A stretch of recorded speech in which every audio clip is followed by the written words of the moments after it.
Guys, what's up? Welcome to another day of Fox 5 Live here at Fox 5 DC. It's Monday the 24th. I'm here with intern Cam. How you guys doing? He is back in the newsroom. Guys, right now you're looking at footage from earlier. These are aerial views over Kent Island, Maryland, which is in Queen Anne's County in Maryland. So just over the Chesapeake Bay Bridge there off of Annapolis. Look at that storm damage, guys. Severe storms overnight left about 8,000 people without power. As of 6 a.m., those were the numbers. And these aerials are just pretty compelling. A lot of storm damage, a possible tornado touchdown they have not confirmed yet. Yeah, I mean, wood everywhere, down trees, down power lines, you know, cars, buses tipped over, and just from, you know, kind of being in the newsroom this morning, Right. I've seen probably, you know, 50 to 100 different shots of just destruction. You know, there's one really compelling image of, like, the woman standing on her front porch, and there was, like, a tree basically like on her house, like kind of covering her. So yeah, guys, really just kind of crazy stuff. Yeah, pretty serious. And apparently the official announcement whether or not this was a tornado that touchdown last night will come from the Weather Service later today. So we'll keep our eye on that and that breaking information. But first, for now, we're getting in some new pictures, guys. On the ground, we have a bunch of reporters that are going out there. Check out these live pictures of these storms. Let's see if we can get any natural sound on this. Yeah, these are our photogs, guys, going around this same area. Everything is unedited and raw video, so you're going to see it all come in live here. We're grabbing this live source now as you watch it of this area. Once again, overnight, if you guys are in this area, you probably heard the winds, the storm pick up at about midnight or 1 a.m. And this is what you're looking at now. Attention Fox stations on Edward Channel 2. We're taking you to Jefferson County, Missouri. Giving you a shot of a police pursuit standoff. Sources.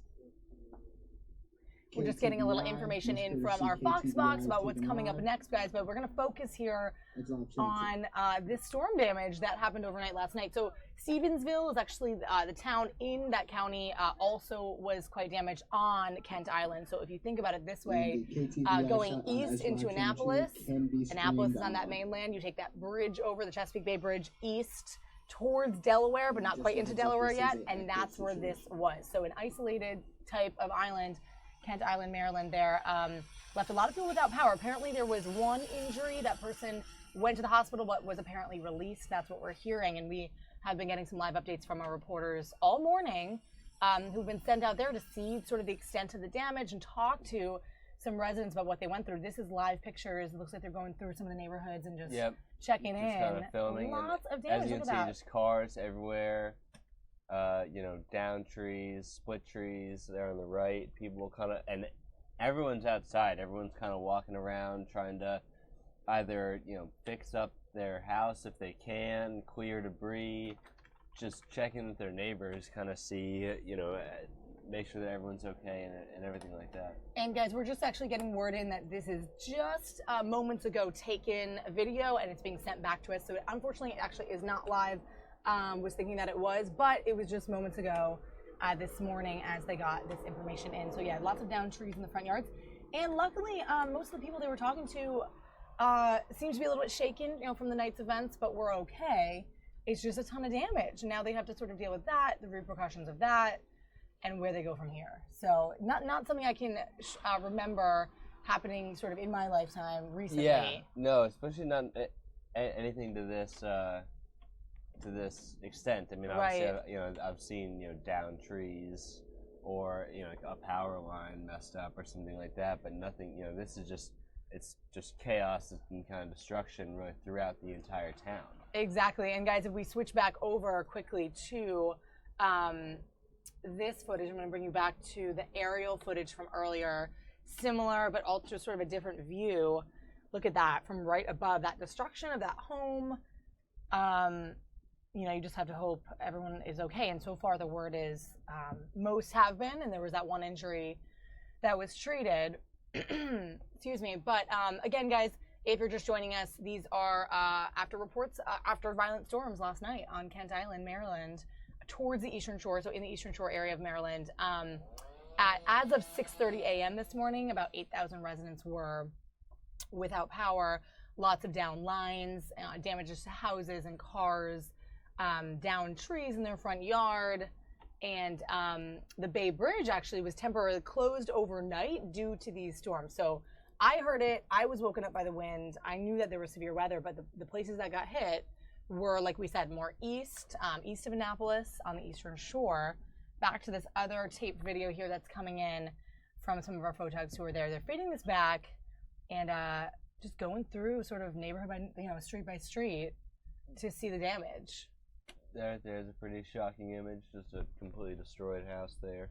Yeah, and we were saying, guys, the National Weather Service not confirming and not classifying this as a tornado at this time, but it was 1:30 a.m. when those high-velocity winds hit Stevensville and the Kent Island areas. So we kind of will wait and watch to see if that is later classified as a tornado for some more. Let's listen in. Well, last night I didn't really feel anything. I was only about 5 miles south on Kent Island. Just the electric went out. But then I got telephone calls that there was like a war zone up here in Bay City. So, and I just put the steps on that house a couple of weeks ago. When you see it, what do you think of how back here looks? I was scared to death. I know he's an elderly gentleman living alone, so I wanted to make sure he was okay. But I heard he's okay. He's obviously not here. When you drive around and you think of what it was this time yesterday and how it is now, is it amazing how it looks like this? It is. It truly is. It looks like a war zone. I wonder I'm wondering the size of it, because this is clearly not a microburst. Nah, this because I came from about 6 miles south on the island, and there was trees down all the way down the road. And your home is okay? Fine. Okay, fine. You can't tell anything came through. And you can literally just drive 2 blocks up the street and the houses are perfect. It doesn't even look like anything happened. Exactly. How do you think about, It's a tornado. I've seen it before. Same thing, just cuts a path. All right, thank you so much.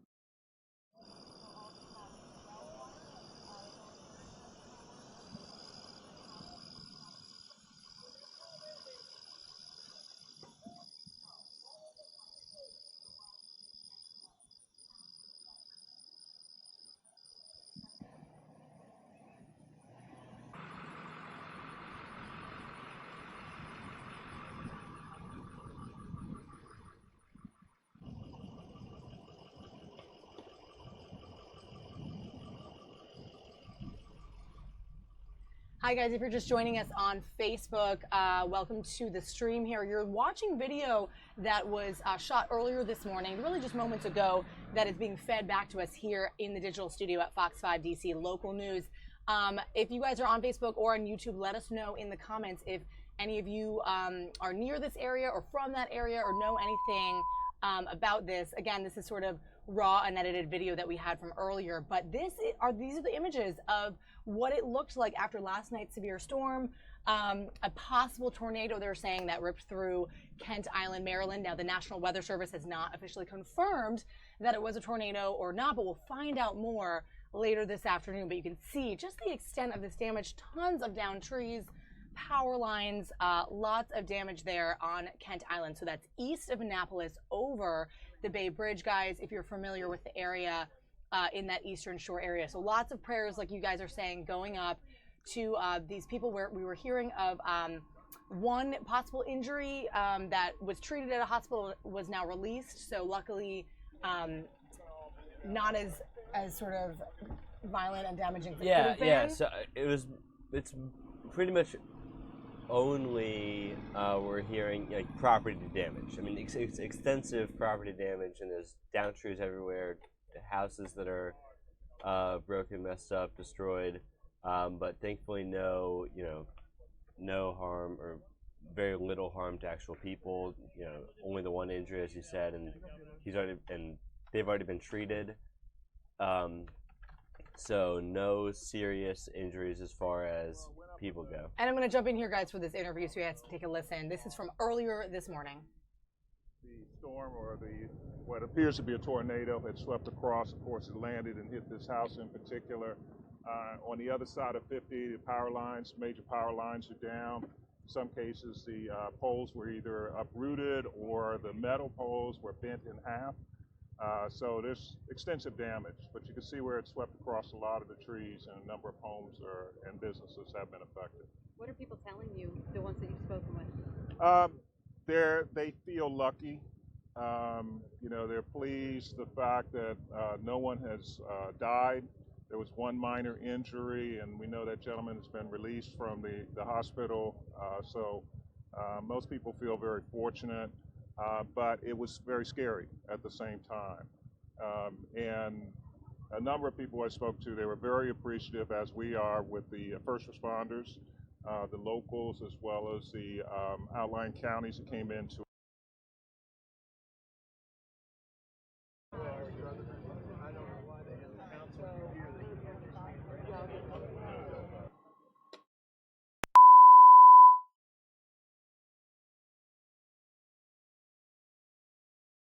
I want to call your attention now to this tweet from Bob Barnard, who was out there on the scene. I know our video is a little bit choppy. We're kind of in and out of what we could get in from the scene there. But take a look. This is Bob Barnard's most recent tweet. The house there is buried by tree debris. The cleanup is well underway, but will last for days. So the most recent information coming out of that area. Now, interestingly, of course, things are down there. So it's tough to kind of stream back. Wi-Fi, anything sort of digital is tricky. So we're trying to bring you the latest by taking this video and presenting it to you here on Facebook and on YouTube. And I'm seeing some of your comments here, guys. Stevensville also hit. Very true. That was also a big town that was hit. And Kent Island in general, the whole island right there in the middle, isolated over the bridge, seeing the big extent of that damage from last night. Yeah, I mean, just these images, as Bob said, that the cleanup is going to last for days. Days probably even low. I would say weeks and maybe even months for some of this stuff. I mean, they're just so extensive. All the trees down. We've got houses destroyed, cars buried. It's just devastating in many ways to a lot of families, a lot of people out there. And it's the rebuilding is going to last for a long time. Yeah, definitely. Just like Bob's tweet said, I want to show you guys too some pictures that Bob sent back.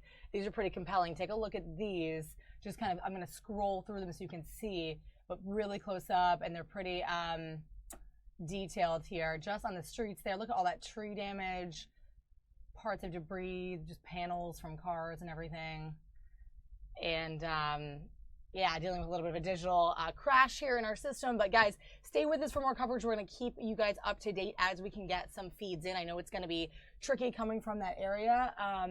Looks like I have a couple more images to show through here, guys. Look at this. Still kind of loading. Yeah, a little rough for us to get in, but we're going to keep you guys up to date, so stay with us here on Fox 5 Live, here in the digital newsroom at Fox 5 DC, guys. Molly Nevola with intern Cam. We're going to bring you the latest of this storm damage from last night. This shot cannot be streamed online. Edge Live channel.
We're on a... Hey guys, we are back on YouTube. Thanks so much for watching our stream. Stig, nice to see you. Molly and intern Cam here.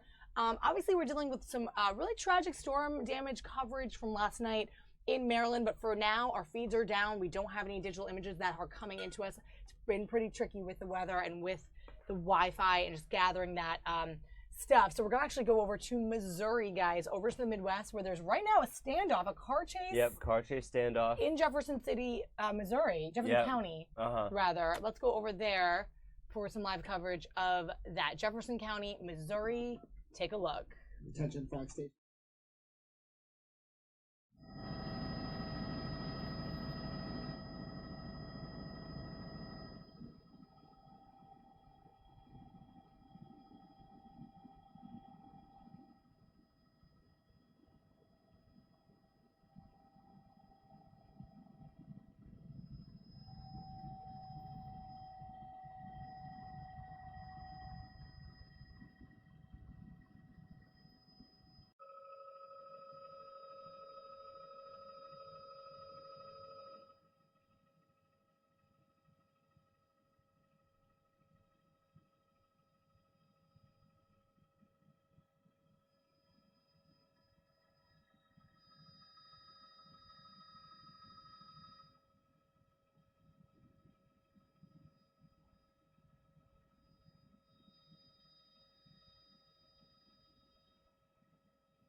All right, guys, a little information here if you're just joining us and want some background information. Apparently, police were chasing a black Hyundai Sonata on southbound I-55. This is in Jefferson County, Missouri, so over now to the Midwest until we get some more footage in of the stuff that's going on in our local community here. But this highway was apparently closed due to a standoff. It looks like it's still closed. And you can see there's something like 30 police vehicles, those white cars, and probably some of the black ones as well, but I at least the white ones are, you know, all police, all authority vehicles, all, you know, so the response obviously is significant to this. Yeah, looks it. And guys, just so you know, apparently the vehicle is stopped there and there is a current standoff with police and the suspect has not moved in some time, according to reports. Apparently several vehicles were also hit during this pursuit, which is always another scary situation because other people are, you know, maybe injured or need to be tended to, and more information as this develops. We don't have any information on the suspect, description, but that car is what we know. Yeah, and the innocent civilians are, you know, really one of the biggest kind of concerns with. Standoff that is currently on Edge Live Channel 2, so you can take it, but you are not permitted to stream it live or show it live on there. They are one of the biggest kind of you know, concerns. Like, for example, in DC, there's like a no chase rule where the, you know, they basically don't want the police officers to, you know, pursue fleeing vehicles, you know, especially at unsafe speeds. It's because they, you know, they run red lights, they cut people off, they hit people, they just their situation when they're running away from police officers makes them so much you know, a risk to other people, you know, because they run through a red light and, you know, they might get through it fine, but all of a sudden, you know, somebody who's going on the green swerves, hits somebody else, and all of a sudden, you know, they're putting just so many other people at danger there. So that's one of those things that you worry about so much with police chases is, you know, others being obviously themselves and the police chasing them, but it's those innocent third parties that don't have, you know, they don't know about it. Obviously, they're just, you know, driving on the road, and then all of a sudden somebody's flying through an intersection because they're being chased by police officers, and like they don't care about that red light because they've already got something else. You know, they're running for some other reason. Yeah, really good points there by Cam. Guys, if you're wondering why we just took that picture away and we're back in the digital newsroom now, unfortunately, we do not have the ability to stream that live anymore for you guys. So if we find out the outcome of that and how everything goes down and how sort of compelling it is or has been, we'll bring that information to you guys. But again, car chase and standoff there in Missouri, and don't have any more live pictures of that for you. just some more information that we're getting from our Fox 2 in St. Louis sister station. So the I-55 is closed at the 170-mile marker. During the active standoff, there were reports of shots fired. Police started following the vehicle after the suspect flourished several guns. Really? The suspect may be wearing a bulletproof vest. Ooh, The sounds vehicle like more serious. drove over the stop strips placed on the highway at mile marker 176. And the suspect has not moved in some time. Several vehicles were hit during the police pursuit. Yeah, pretty scary stuff there. Now you're getting more information in from Fox there.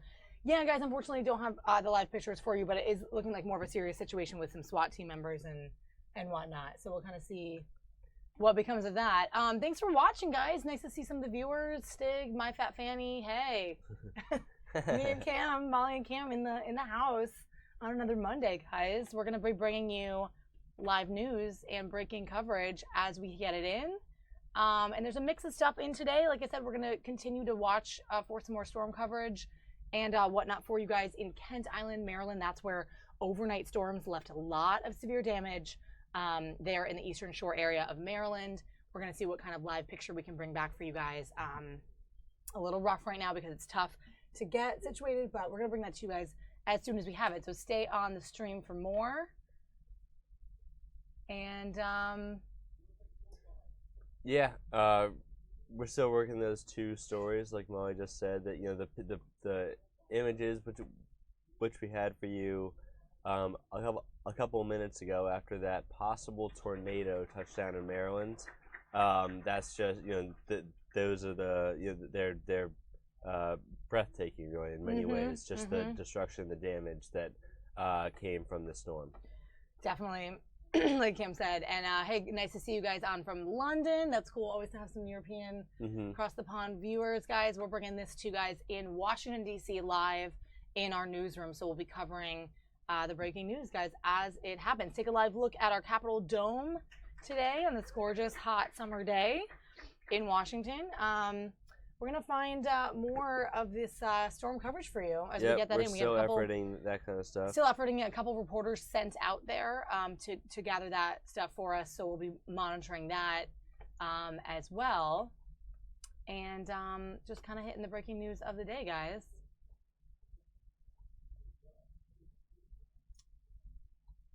We'll be back with you guys in a minute.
All right, guys, we are back up and running here in the digital newsroom in DC, and we're covering what we were talking about before. If you guys were with us, the possible tornado that has not been officially deemed a tornado from last night in Kent Island, Maryland. So we are sort of trying to effort some footage, but right now we just have some old footage coming in that we had when we had crews on the ground there, taking in some images of this damage, the damage to the homes, and the severe weather that was going on from last night. Now, if you guys remember, if some of you guys are local, let me know in the comments where you guys are watching from.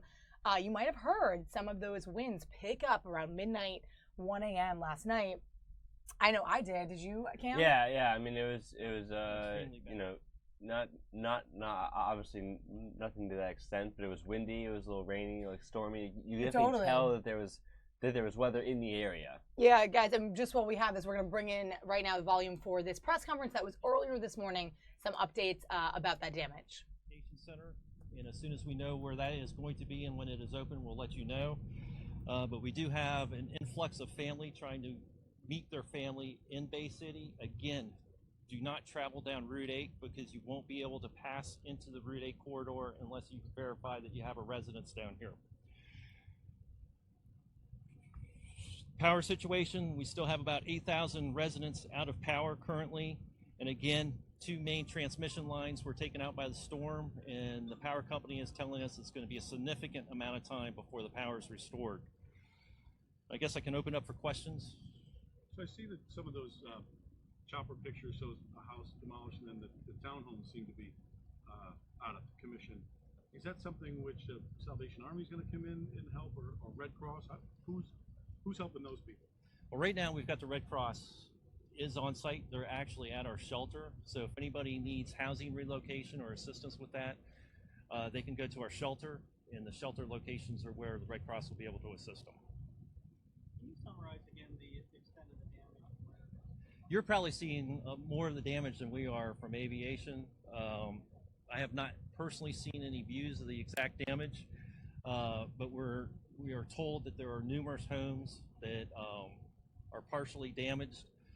We have 1 full collapse. We have 1 structure that was blown off a foundation, and several roofs have been blown off houses. Any new areas now that they might? No new areas. And again, they're currently doing a grid search. They're about halfway through it before I came down. Also want to let you know our next update is going to be at 9:30. And hopefully I have a lot more details to give you at 9:30.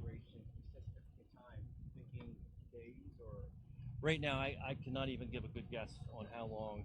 I can tell you that they've got full resources out here working on it. But the actual Delmarva Power representative is supposed to be here within a half an hour, so I'll have more details when they get here. But right now, all they're telling me is significant. Where are the townhomes in relation to the homes over in Bay City? Well, the townhomes are across Route 8 corridor. So they're on the opposite side of Route 8. If you're familiar with the area, they're kind of directly across from the Bay Bridge Airport is the townhomes that were damaged. And the reports that I've received so far is mainly new structures or new construction that was damaged. It wasn't the actual residents living in the area. I'm not 100% sure of that fact, but so it could look like damage may just be unfinished buildings. Could, yes. Okay. Could, because there's a lot of construction in that area. And then the shopping center, what's the status of?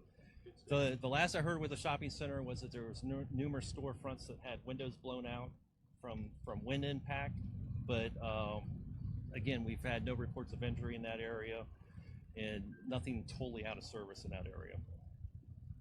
And one other update as far as the person that was injured. The person that was injured was part of the collapsed structure. They were transported to Queenstown Emergency Center, and they have been released from the emergency center. The person that was transported to the emergency center has been released from the emergency center. Woman, man? That I don't know. You mentioned 2 of the 3 transmission lines were out of service. Does that mean there is still some power on Kent Island? There's still some power on Kent Island, yes, but 2 of the main hubs were extremely damaged from what they're telling us. Are you still asking people to stay home? We're still asking people to stay home, particularly in the Bay City area. Even though Delmarva has the power turned off, the downlines could be charged by generators. So We ask everybody to still be careful in the area and to stay home, stay sheltered in place. And do they have crews out working? They have crews out working. We've got numerous crews on the street in the area. We just can't get an estimate on how long until the situation is resolved. Quick clarification, you said the injured person was inside a home that was damaged? It was, from what I was told, it was inside the structure that collapsed. And they were the only injury that we had to transport to a hospital. They have been treated and released from the hospital. It was a home. It's basically all homes back. Approved the house. There's some shingles missing, nothing else. Okay, thank you. But look at this. I mean, as far as you can see, guys, this is what we're seeing. There are trees down. That's a trampoline, a neighbor's trampoline in the back on the deck. A number of cars, you can't see them. They're buried under here, but there are a number of cars back there that Bob will eventually get to. But this is kind of what you're seeing. You know, trees down. That was a fence there that has been cut in half right here, and just a lot of cleanup to do here. No power. And some homes, a number of homes in this neighborhood have been damaged. Hey guys, right now you're listening to the voice of Bob Barnard. He was out there on the scene this morning. We took this to our air, so I'm just replaying this for you guys to kind of see the extent of the damage from last night. When we do get live pictures in and more up-to-date tweets and information, we're going to bring that to you. We are awaiting tape playback of President Property Trump after property here on Kent Island this morning, guys. And we'll be right back.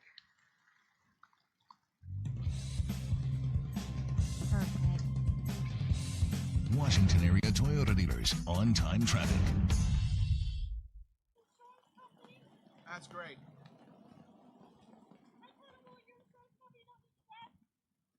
What a dumbass. You know? All right, guys, so if you're just joining us, welcome to the stream, guys. You're looking at picture that was fed into us earlier today, video from last night's storm damage on Kent Island, Maryland. Kent Island is the largest island in the Chesapeake Bay, also a historical place in Maryland, just over the Chesapeake Bay Bridge from Annapolis. So if you're familiar with kind of how that all works with Annapolis and the bay going over towards Delaware, that's what we're looking at. It's a little bit rough feed here, guys, but it's what we had that came in today, and we're still efforting some more live pictures. It's hard because there's so much damage there to get clear live picture and or effort anything coming in through Wi-Fi, etc. But Stevensville also is a place in Queen Anne's County, Maryland that was hit as well. It's the county's most populous place. And this is what it looked like after last night, guys. Lots of downed trees and power lines and just lots of damage. And you heard just moments ago that little press conference briefly talked about only, thank God, one injury, and the individual was sent to a hospital, received medical care, and then was released. So we do know that the extent of the damage, at least as far as harming people there, residents, has been low. It is merely, I say merely in air quotes, it is merely to property is the damage. I mean, lots of trees down, as you can see in this feed. Obviously, sorry once again, it's a little rough, but you know, cars crushed, houses crushed, roofs blown off, walls have collapsed. And this is from, you know, the high winds, this possible tornado, high winds, fallen trees, extensive rain. And this whole neighborhood actually is blocked off. You can only get in if you are a resident or if you're a first responder. Mm-hmm. So only those two people can get in, and obviously some media can get in. So they're keeping the situation tightly controlled. Obviously, don't want, you know, people flocking there. Yeah. You know, since there's such an issue already with, you know, just the infrastructure is kind of compromised, you would say. So they're trying to closely monitor the situation and you know, clear the debris and get everything back up and running as quickly as possible. Yeah, and like Cam said, the cleanup continues, guys, throughout the hours into today, possibly, you know, into tomorrow. Residents are advised not to leave unless they have to, and it has been kind of tricky to kind of get people in and out, media included. The highest winds were last night at 1:30 a.m. and they're still trying to determine if or not it can be classified, what happened can be classified as a tornado or not. Did a tornado touch down there? We don't know until the National Weather Service lets us know the official word on that. But you can expect, if you guys are in this area, lots of traffic delays going to and from any area surrounding Stevensville or any area near Queen Anne's County in general, near the island. Like we were mentioning, the Bay Bridge was actually temporarily closed overnight as well because of all this. We had a couple reporters sent out there in the morning. We're going to continue to have coverage as well. But guys, we're going to switch it up for just a moment here. This is older video. We want to get you some fresh video as soon as we can. Let's go over to the White House. President Trump is meeting live with some interns. Check it out. Taking pictures with the White House interns. Intern Cam gets what that feels like, kind of. Yeah. So let's go over to the White House interns.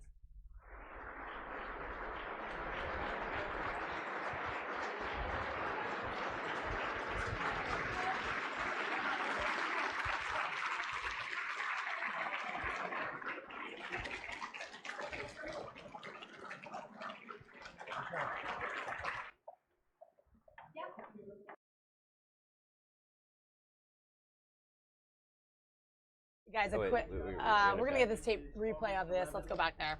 And they wanted a picture, and that was a good group of talented people, and we appreciate it. You did a fantastic job. Thank you all very much.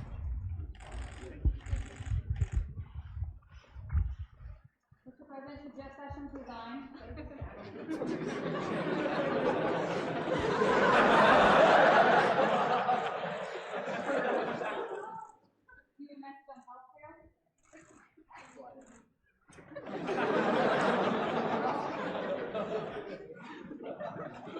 They're not supposed to do that, but they do it. But they're not supposed to. So she's breaking a good way. They don't care about breaking good. Thank you all. You're great. Thank you.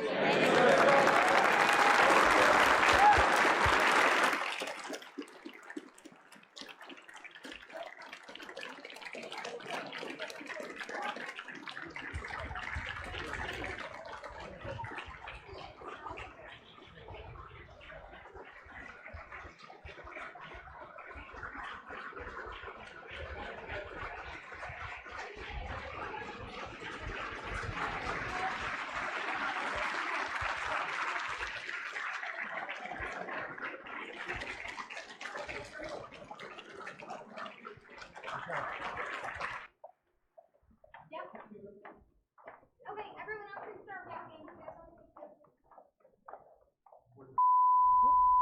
So it looks like the president gave a few words there and met with his interns, which is kind of cool. Yeah. You don't see Very that? cool. I mean, like a lot of White House interns, actually. More than I thought. I actually, in my kind of summer search for internships, looked at potentially a White House internship. So yeah, that could have been me. Somebody else sitting right here, but you guys will see me on TV. All right, guys. Some other pictures that came in. Let me show you some aerials of these severe storms that we have been talking about today. See if I can get this here so you can see sort of a mix of shots here. And these are still shots, not obviously the best for this live feed, but it's the best we got right now of these severe storms until we get more coverage in, guys, that live video.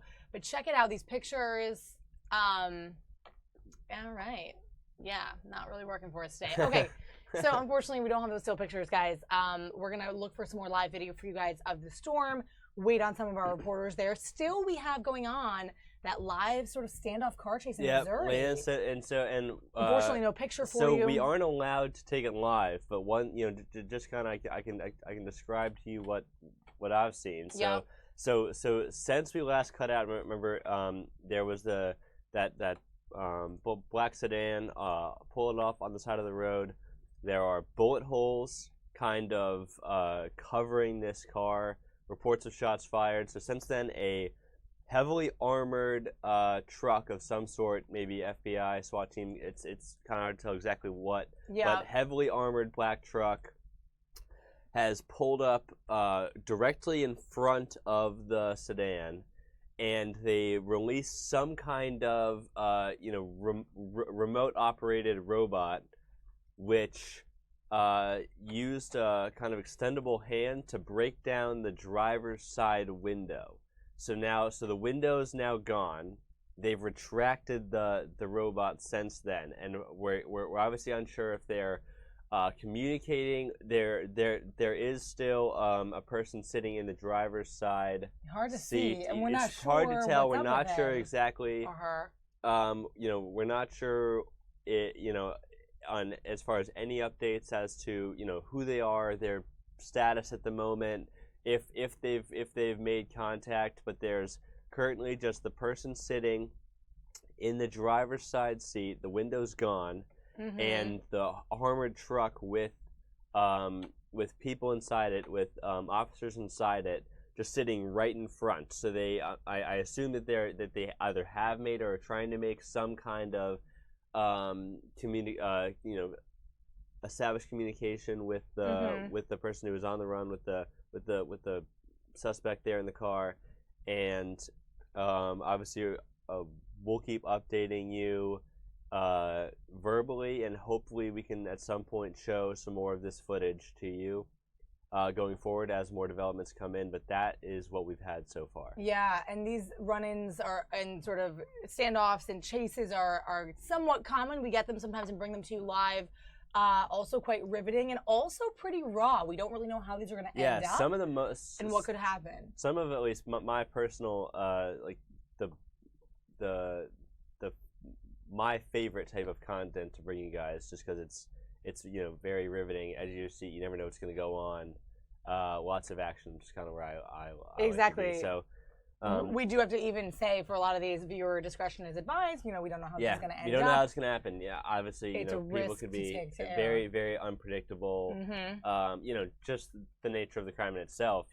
Running away from the police, obviously not advisable in any situation. Yeah. But it is indicative of kind of that larger, just unpredictability aspect. So, yeah. Yeah. So that's going on currently, guys. We'll kind of keep a watch on that to see what happens.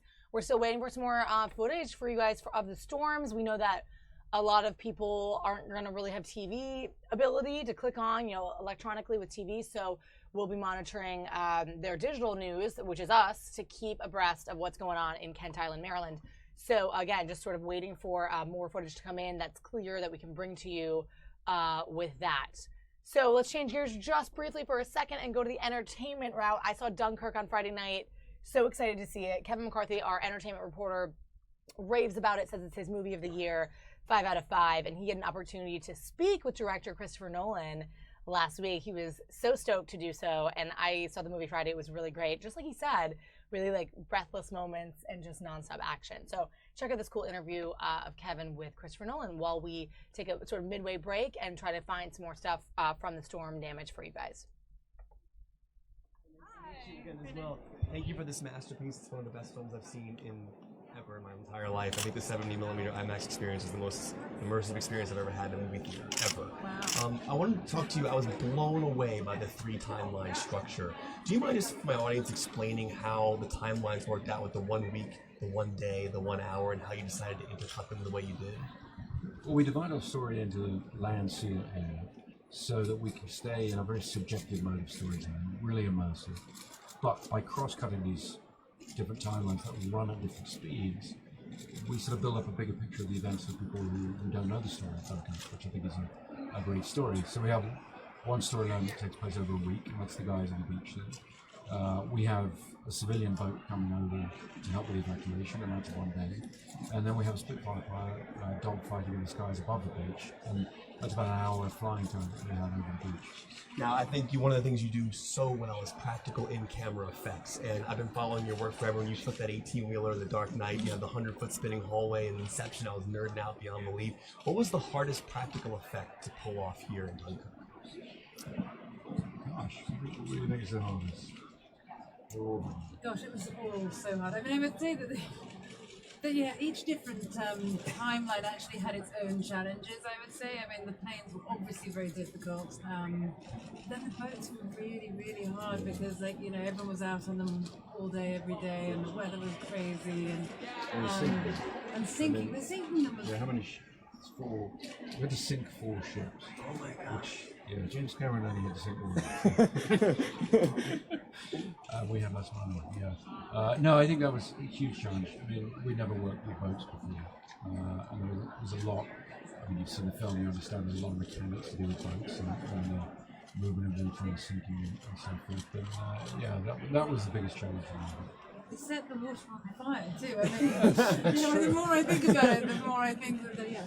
Now, if you read my Twitter timeline right now, I know you don't have Twitter, but it would be 175 million tweets about Dunkirk and sending people to see it in 70mm IMAX, expressing the importance of the actual cinematic experience. Tonight we're here at a theater where they're showing it in IMAX laser, where you still get the 1:4:3:1 aspect ratio. Can you talk about the difference of like what you're seeing in the digital projection of a 1:4:3:1, and would you recommend digital 1:4:3:1 over just normal 70mm, even though it's digital versus film projection? Well, I mean, it would take too long to answer that question in massive detail. Right. I mean, what you get with the IMAX laser projecting is incredible contrast, similar to that of film, an increased appearance of sharpness, particularly. They have 4K projectors in the xenon version, in the laser version. We've just got this very bright light source. So we remastered the film for this format. I think it's going to look great here tonight. I think it's a great way to see the film. I think my favorite, I mean, my heart belongs to celluloid. Yep. But if you're going to be watching it in digital, a laser projector is a fantastic way to see it. Also because, as you say, it does preserve the original aspect ratio of much of the photography. Before I let you go, can you please walk me through the experience of going to Dunkirk for the first time? I know I was reading a story about that, and then also how you did decide to actually shoot on location. But first, that experience that you two both had going there for the first time. I love that story. Well, you know, and it was the mid-90s, and we were living in London, and you know, you kind of feel like you're a master of your universe when you're living in a city, and you don't have any sense of Mother Nature being as tricky as she can be. And we went on a sailing trip with a friend on the weekend. You know, we thought this was going to be a fun little jaunt across the channel to Dunkirk. But you know, the weather was pretty awful and the seas were choppy, and it, you know, what we thought was going to take about 6 hours took 19. And it was definitely one of the most experiences of my life, and probably yours too. I mean, it really made an impression on both of us. And obviously we knew, you know, as English people, you grow up knowing the story of Dunkirk, and so we very much had that in mind as we were going there. But of course we knew when we got there we were going to have a slap up French meal and wander around the town of Dunkirk for the weekend. And it was very, very impactful thinking about what it would have been like to go through that, not having the comfort of knowing what, you know, what you were walking into was a, you know, peaceful town. Yeah. Real quick, your experience? Well, I mean, very much that. I mean, you come out of the crossing like that with some tiny taste of the sheer physical difficulty of making that crossing. The psychological the impact of people getting on those boats knowing they're heading into a war zone. It's unthinkably brave. It's something we really wanted to pay tribute to, I think. I know I've let you guys go, but thank you so much. I'm seeing Mr. Zimmer on Friday Night Live in concert. I'm hoping to hear some Dunkirk music. I don't know if he's added it to his set list yet, but have you seen the concert? Not sure. I don't think he's had time yet. No Supermarine yet? I don't think so, not yet. I think it's a little bit complicated. So it takes a while. His show is very complicated. It takes a while to put it into together. When I hear the Inception music, I'm going to start crying because it's amazing. One of the best movies ever made. Nice to meet you. So much pleasure, by the way. And thank you, Mr. Nolan.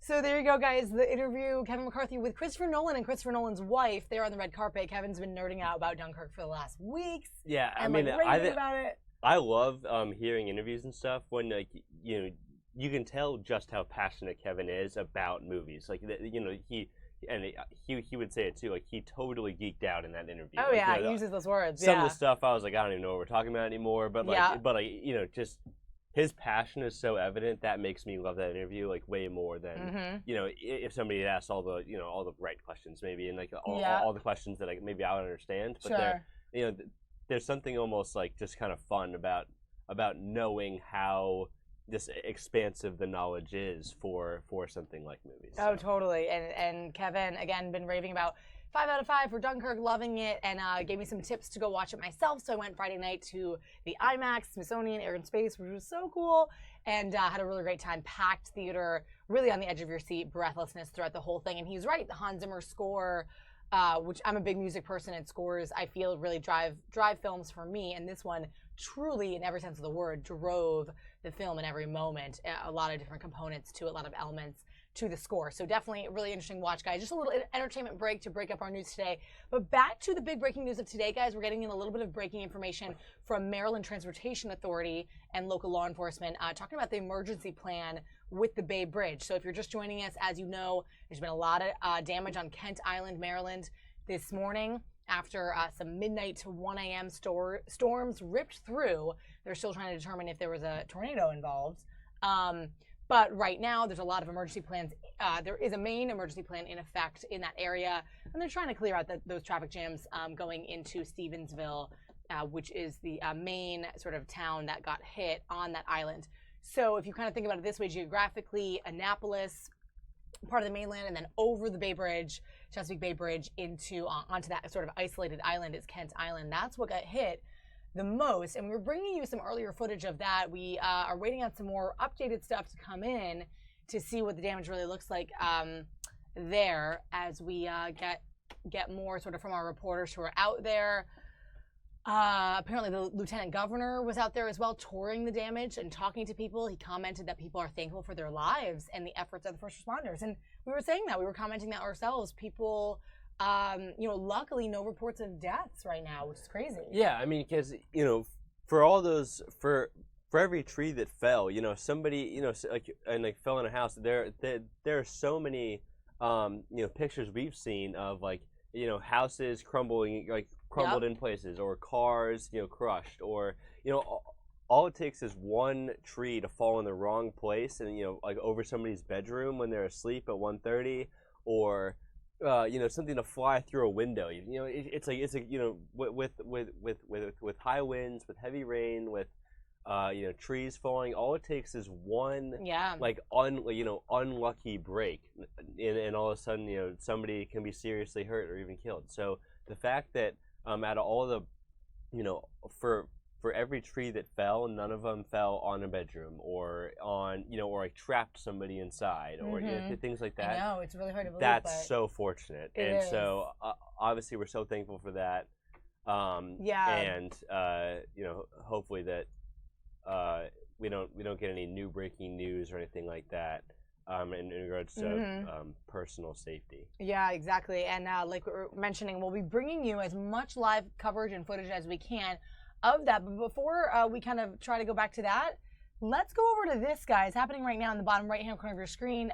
They're waiting on Jared Kushner. He's making big news today. If you guys didn't hear, President Trump's son-in-law, Jared Kushner, said today that he was unaware that the meeting that he had in June 2016 at Trump Tower was set up in hopes that a Russian lawyer would be there to kind of reveal some damaging information to Hillary Clinton's campaign in favor of the Trump campaign. So saying a lot of things today. He's big in the news, and he is slated to talk to the Senate Intelligence Committee today, giving a statement. So we're waiting on him here. I believe this is his sort of entrance into doing that. We're kind of see what becomes of this and what we can see. There's sure to be reporters right there. They're ready to grill him. And while we kind of watch this, we're also watching that footage of the standoff in Jefferson County, Missouri.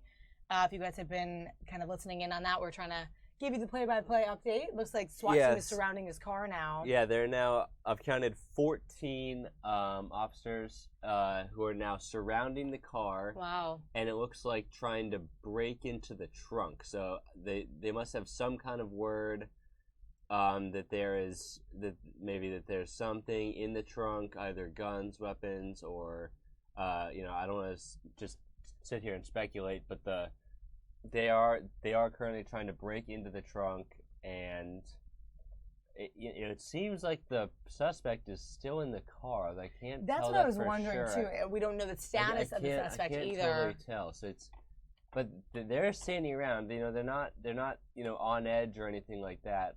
I mean, they're out they don't seem to fear for their lives in any kind of interaction at this point. Just from kind of looking in, it looks as if the person in the car is leaning over to his right, over the center console, either laying down maybe. So just not really sure what his status is. I just want to update you guys on what you're watching in the right corner of your screen. We're just getting word in from Ronica Cleary our political reporter, that Jared Kushner will be making a statement in this 12 o'clock hour. He is coming out of his meeting with the Senate Intelligence Committee, and that's what we believe sort of this crowd of reporters and others are waiting for. So he is slated to make a statement. So we're going to be watching, we're going to be rolling on this and bringing this to you live. Once again, giving you that background on Jared Kushner making news today, making a statement saying, you know, he did not sort of spur on this this question of collusion with Russia, that he didn't know that things were set up such that a Russian lawyer was present at that meeting at Trump Tower in order to kind of create some conversation around damaging evidence for Hillary Clinton's campaign. So we'll see sort of what kind of prepared statement he has for the public and for reporters. And this is again after he's going to come out of those closed door meeting with the Senate Intelligence Committee. So we'll be watching and waiting for him there, continuing to watch this feed from Missouri, which is crazy. Yeah, so they just opened up the passenger side door, the passenger side front door. I'm not sure if they're gonna try and remove the suspect who's sitting inside. They still have not gotten the trunk all the way open. And obviously, I'm not getting any kind of additional info, you know, from the police or anything like that, as far as you know, updates as to what they suspect, what they, you know, their end goal or anything like that. I can only sit here and relay what I'm seeing based on the chopper feed.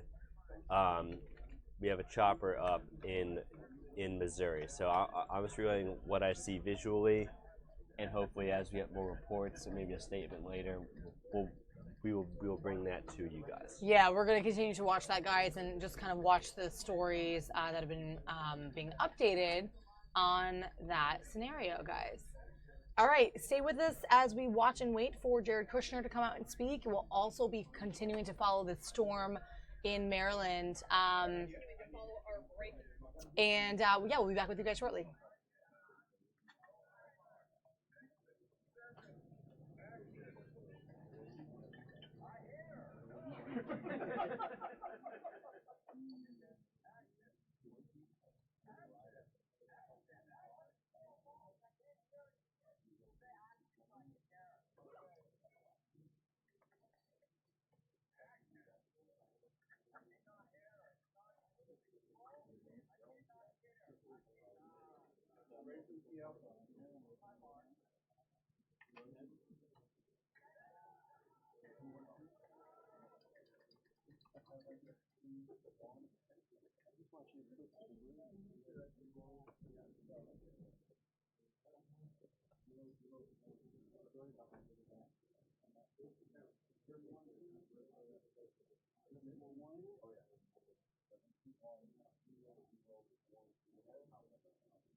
Hey guys, if you're joining us now, we want to keep you updated on what you're watching. You're about to see Jared Kushner come out. This is purportedly at the White House, although I'm not quite sure exactly where they are, but we have a sort of a stakeout camera there in preparation to hear from Jared Kushner after his meeting with the Senate Intelligence Committee that was slated for this morning.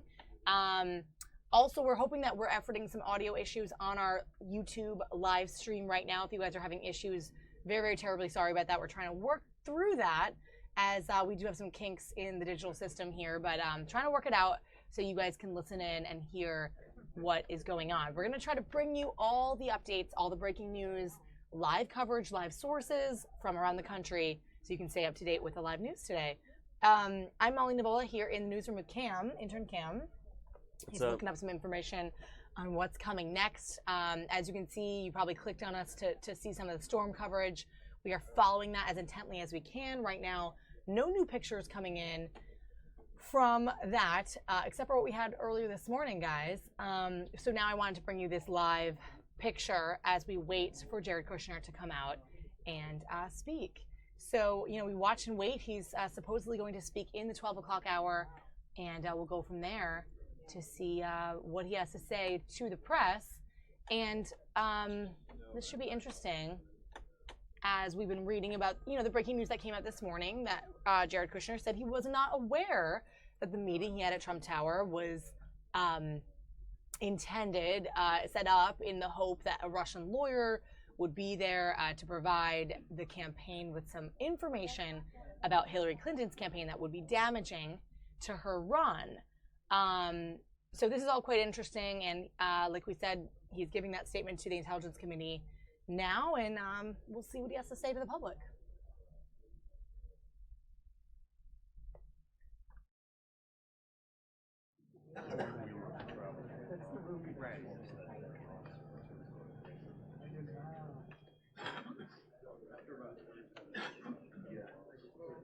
Yeah, exactly. Yeah. It's the nose, yeah. After a while, you hang in the low. Yeah, we're in the street. Oh my gosh, they don't need to do anything.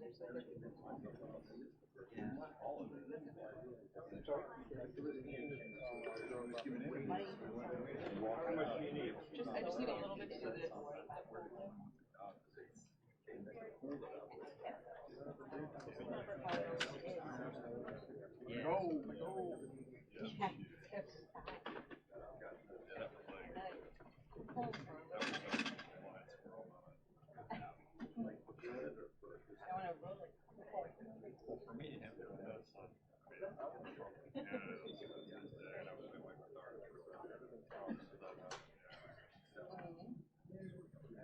I'll send you a picture of what I want.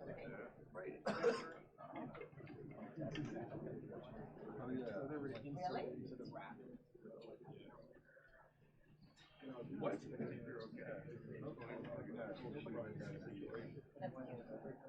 Oh, I thought you did kind of take it yourself.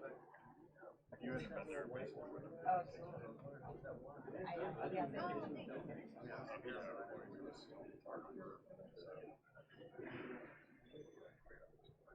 yeah.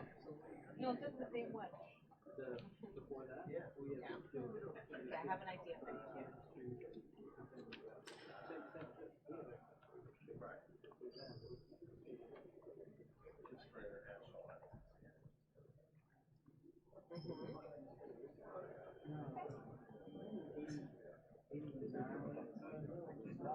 Take a look here, the bump shot right underneath our faces of the door that Jared Kushner is supposedly going to come out of as he comes out of this committee meeting where he prepared and gave a statement to the Intelligence Committee there in the Senate today, just moments ago. So we're waiting on him to come out, and bottom right corner of your screen there, a live look at reporters all waiting for his exit to kind of get him to answer some questions and see what he has to say. Apparently he's going to give a statement at the White House in the 12 o'clock hour, so we'll be sure to try to catch that for you guys live as it happens. All right, so right now, just a bump shot waiting on this to all happen, guys. You're watching this live on our stream here at Fox 5 Live at Fox 5 DC's local news digital newsroom, guys. If you like what you're watching, you like our show, guys, feel free to subscribe to our channel. You can press that button that says subscribe. Right there. Where is it? It's like right Below? right there. Oh, nice. I think. There you go. I don't know exactly where it is on the screen. It's that red block letter that says subscribe. You'll get alerts on your phone as to when we come up, and we're here every day for live news throughout the midday. And this seems to be the breaking news of the day for now, guys, so stay on with us.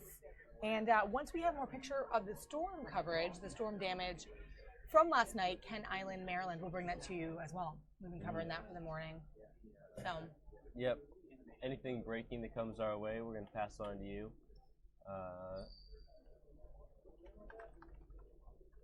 Obviously waiting for Jared Kushner still as he comes out of out of this closed door hearing, and the U.S.-Russia election scandal reaches week 8 billion. It seems. I know, right? The biggest stuff that's come out of. Still sort of thinking about the campaign in 2016 and what happened. This is sort of the biggest topic that sort of stayed with us since that November. And now that we're 6 months into the Trump administration, they've yet to kind of move forward past this because it's still an important issue and they're still sort of investigating through it. So definitely relevant stuff for you guys. Although politically charged, you know, we're here to cover everything. So we got the politics down for you guys today. So let's check back in and we'll wait for his exit out of this door from his statement with the Senate Intelligence Committee, and then hopefully camera will grab him possibly speaking to the public. If not, we'll make sure we get his live statement at the White House that we were just informed will happen in the 12 o'clock hour, guys. So stay with us. Coming up, guys, listening. The stakeout is coming up now.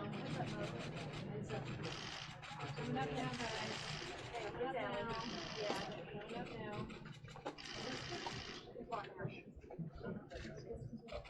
Mike, please.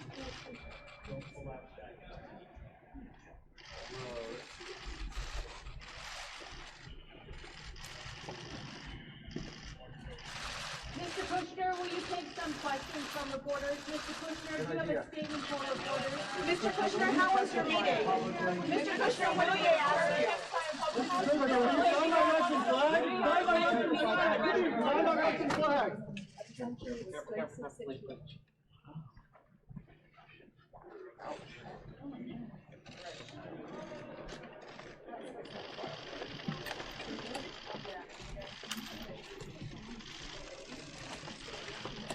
I'm here today because that man right there conspired with the Russians to steal an American election. That should be unacceptable. If we don't want billionaires.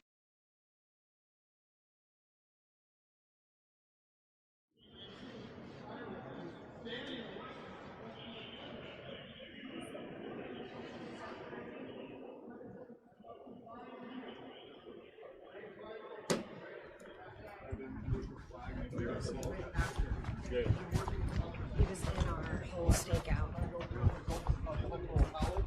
Now what we're working on is bringing attention to the fact that there's a traitor in chief in the White House, and he should be removed immediately. And if they won't talk to us, then we should start talking to each other about how we force this person to resign and everyone that's with him. He's going to pardon his family. He's going to pardon his staff. He's going to pardon himself.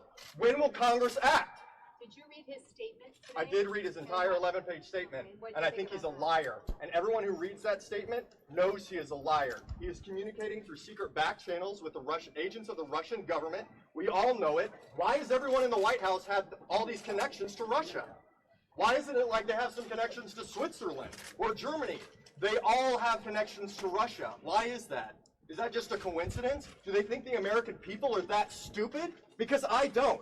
I think we all have common sense and understand that the preponderance of evidence suggests that this election was stolen by agents of the Russian government, that the Trump campaign was complicit in it. And the Senate Intelligence Committee, when they come out here, you ask them that. because they have seen the evidence and they know. It's And only staffers who asked the questions today, not the senators. but senators were coming out here and talking to you, right? Senator Joe Manchin came out and talked to you. He had not Get the senators to come on the record and ask the tough questions and put these people under oath. Why are they allowed to testify without going under oath? Because they don't want to be guilty of perjury. Well, no, That's the lying- only lying reason just- they don't want to go under oath. We all know that. Lying to Congress is lying to Congress regardless Right, of it's whether a you're crime as under well. oath. Yeah. But it's not as serious. Why won't they go under oath then? Why won't they just go under oath and testify? Guys, we need to keep Because it they're happy. liars and they know it, and the American people know it.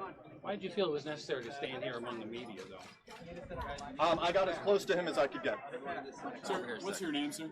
Ryan Clayton from Americans Take Action. Clayton. Where are you from? Hey man, are you touching me? Don't touch me. Don't touch me, man. I want to be assaulted. Say your name again? Clayton, Clayton, and I'm here to bring attention to the fact that there are people in the White House that have conspired. Clayton, Clayton. Ryan, Ryan. It's Ryan Clayton. Ryan Clayton. With what? With AmericansTakeAction.com. We're the ones that handed out the flaccid CPAC with Trump's name on them. When did you decide to do this today? I flew in last night so that I could be here really late after a training in a different city in the Midwest. So made sure I was here for this wonderful moment. You get into this building okay? Obviously, guys, lots of heated statements here going on as we saw Jared Kushner exit. Ryan Clayton there, he just said his name, yelling out in protest. Yeah, about... yep, kind of a protest, definitely kind of anti-Trump, anti the whole administration, and he obviously is convinced 100% that there was kind of collusion between him, his administration, his campaign, and the Russians. And you saw a little back and forth between him and one of the Fox News reporters there. Yep, exactly. So I was not expecting that, but that was kind of interesting to get on camera. Yeah, like to see that. That was a little, maybe a little sideshow to Kushner walking out, and down there in the bottom right there we go, box, full screen now. You can. This is the stakeout outside of the White House. Yeah, we hope, guys, the audio is working a little better for you guys. If you're on our stream, welcome to the YouTube live stream here at Fox 5 Live in the digital news room. I'm Molly with intern Cam, and I believe this is sort of what we're rating on here, although it has not been confirmed, but this is the cameras that we got set up here. We know that Jared Kushner is slated to speak at the White House sometime in the noon hour, and so that's what we're rating on now, and we'll be sure to bring that to you guys live when we have it. Reporter Ronica Cleary is on this today. She just emailed us out some new information about that this was happening, so we're kind of following along with her as well. So stay with us here on the stream, guys, as we work to get this to you, and any other protests that happen or any other interesting stuff on camera. This should be coming out shortly. We had a camera there, and we're waiting on Jared to speak to the press, and it may not be super extensive. It might be just a quick statement that obviously was pre-prepared after this meeting with the Senate Intelligence Committee. I can't help but think about John McCain when I think about that, because he's on it, or was, and just the sort of sadness that has pervaded Congress this weekend, and people that work on the Hill and that world, as the sad news kind of continues that he's battling brain cancer. So something that we're kind of continuing to monitor and look at, which is tragic news. Double shot here. Looks like we just got another feed in, another kind of area stakeout as they wait maybe for more people to come out, maybe some senators from the committee. Yep, senators from the committee, or staffers come out with statements prepared. So yeah, we'll see who they can grab. Always an interesting thing to get this for you guys live, so you can see what's happening in our world right now in Capitol Hill regarding this very relevant topic and big news, big morning breaking news of the day.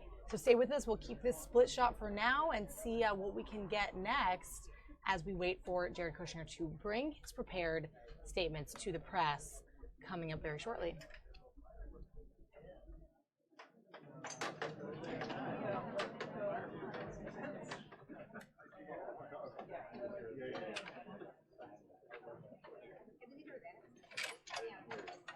Well, what I would say from my experience is that it's very standard for a very important Alan? Alan's go back to Pete. Pete got it.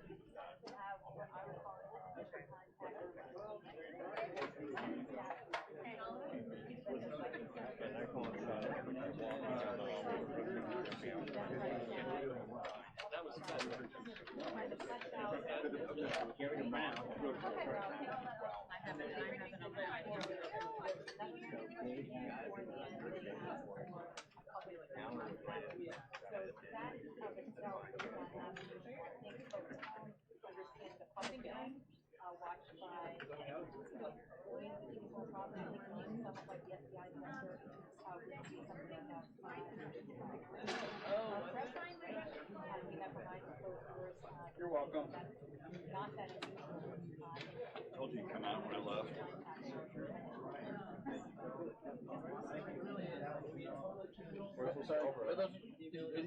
Never mind. Yeah. Hey, John. Yeah, except I completely missed his departure. You're fine. Well, I just didn't feel like shooting 4 feet from my colleague. I was like, what's the point of that? So I tried something, fucking missed it. I went to the wrong exit. That information was not accurate. So, do you guys know where the skeleton went? Probably 151 walk home. See you guys. All right, Michael. Have a good day. Michael, be well.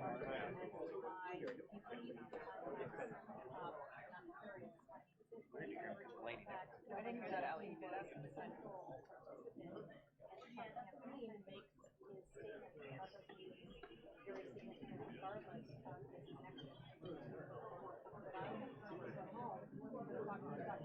Damn it.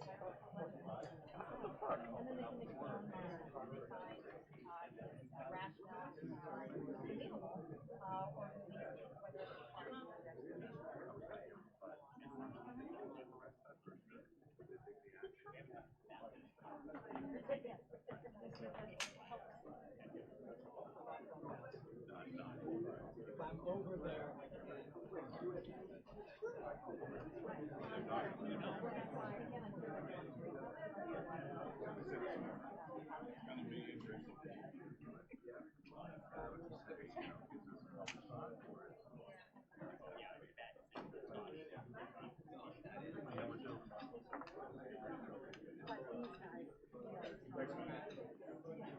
Well, what I would say on that point, I want to get back to replacement. Remember, every congressional committee is running an independent investigation along their own lane, if you will. I would not expect that members of the Senate committee would share information from the judiciary or House Intelligence. Really, when they're dealing with primarily in Special Counsel Robert Mueller, we're trying to avoid any conflict between Special Counsel and what's happening here on Capitol Hill.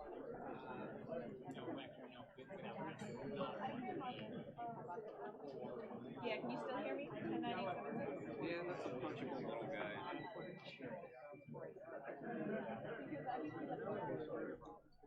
We're still a ways away. He needs to get back to the White House. this guy has the microphone and everything. Did you hear his name? Yeah. Clayton. Ryan Clayton. Yeah. Thank you. I don't think anybody else is coming out. I wrote it down. We're all doing our best. Where are you now? You're still out outside? He wasn't in that. He pushed really hard. I don't think he got anywhere near Jared.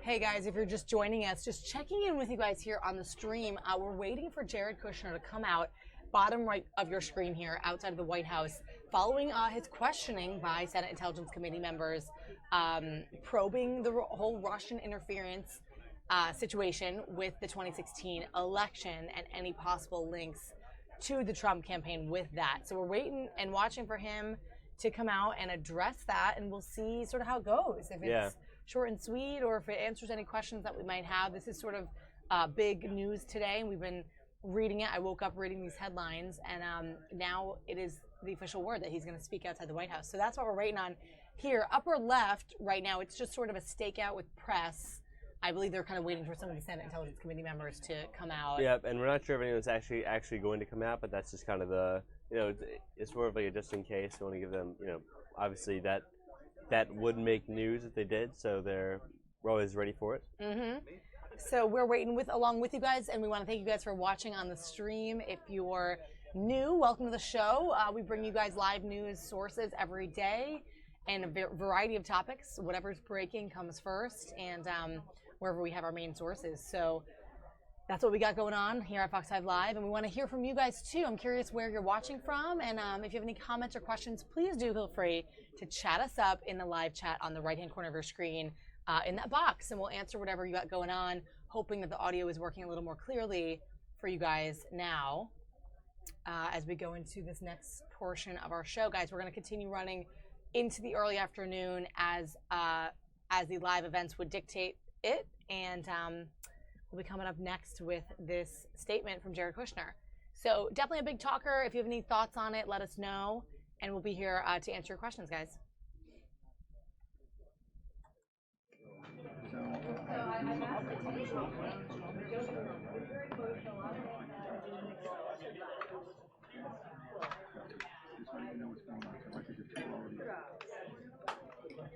No.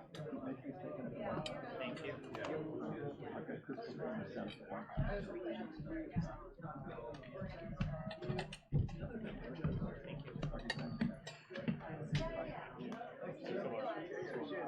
Thank you.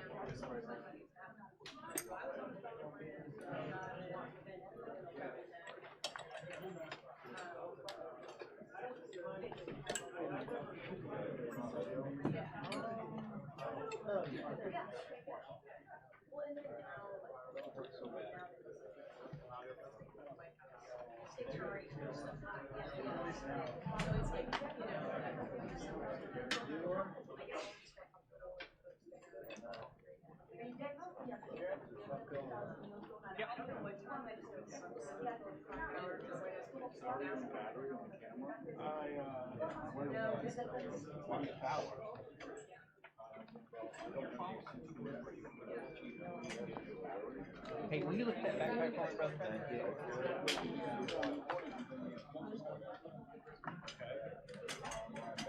Right. I don't know why they thought this thing was it's down to 717. That was my diagram. Sorry.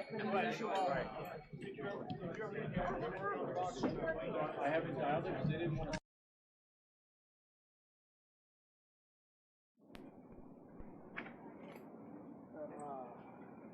I got a lot of shots. I got time.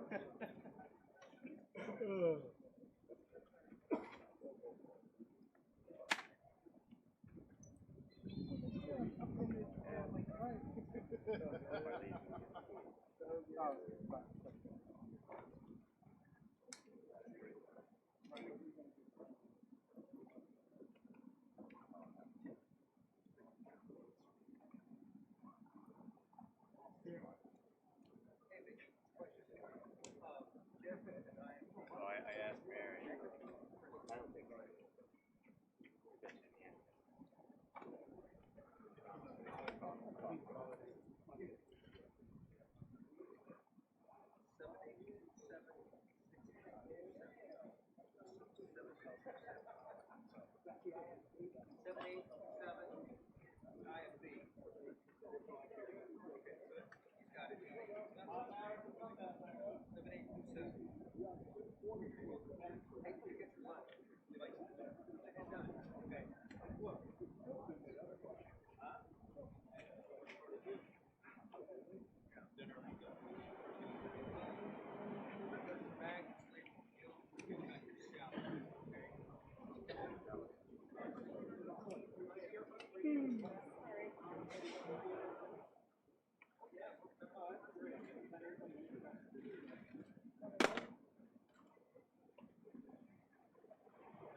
All right, guys, we are just getting word now that this statement is actually pushed out a little later than anticipated. It's going to be more into the 1 o'clock hour rather than soon in the noon hour. So we're going to kind of keep our watch on this and bring you over to NASA TV, see what's new with NASA, stream a little bit of what's going on there.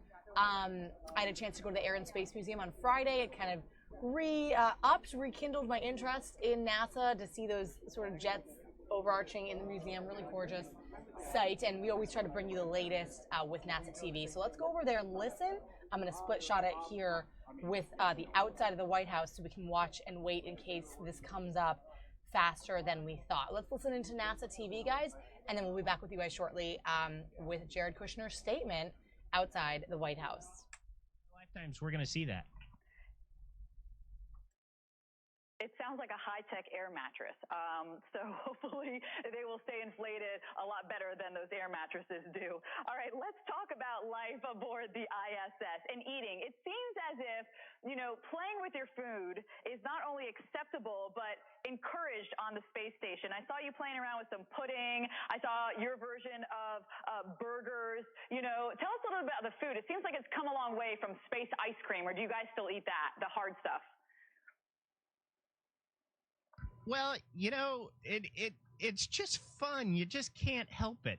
Sometimes you're just eating something and you're like, well, why am I eating this in a pouch? I'm going to squirt it on a spoon and then it's going to be a wobbly tower of fun.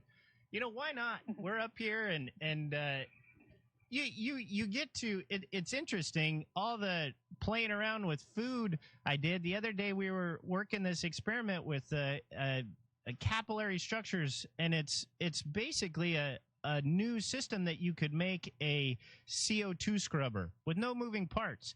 But all the playing around with water that I've done while I've been up here helped when we were trying to troubleshoot this system. So, it's homework. It's really science. It's not playing. I see. Oh, I see what you're saying there. What is something that people would be surprised to learn about the space station?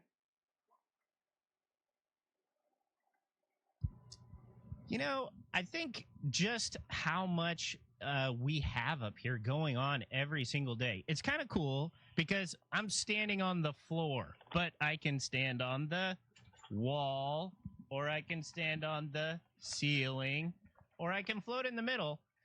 The thing that's cool is that we can have experiments all the way around, and this place is just full of science. And the amount that we have going on, half of the stuff, I don't even know what it is because it's being controlled by the ground. So we have so much going on. I think people would be shocked to see the volumes of science that we have pouring out of this place. And I can't wait to see the discoveries that we find. Jack, what are the benefits of doing these experiments in space versus on the ground? That's a great question. And, there's a lot of benefits. One of the biggest ones is that when you're modeling something, if there's a dominant force in your equation, in your model, it kind of hides all the other ones. So if you have something like, say, gravity, that's going to, let's talk about water. That's going to hide that capillary action or that surface tension so that you can't model them quite as well. But if you get rid of gravity, now you can come up with a great model for how those forces interact and how they behave. And now you can have a better model to understand the entire process on the ground. And we've seen that with all sorts of viruses, protein crystals, you name it. We've done a lot of different exploration of these different sciences just because we've been taking out things like gravity or convection or sedimentation, and it really helps us build better models and understand things better. So speaking of the ground versus space, a lot of STEM initiatives here on the ground, and you're taking some STEM initiatives to space with you as well. What experiment did you do? Was it for your high school? Yeah, absolutely.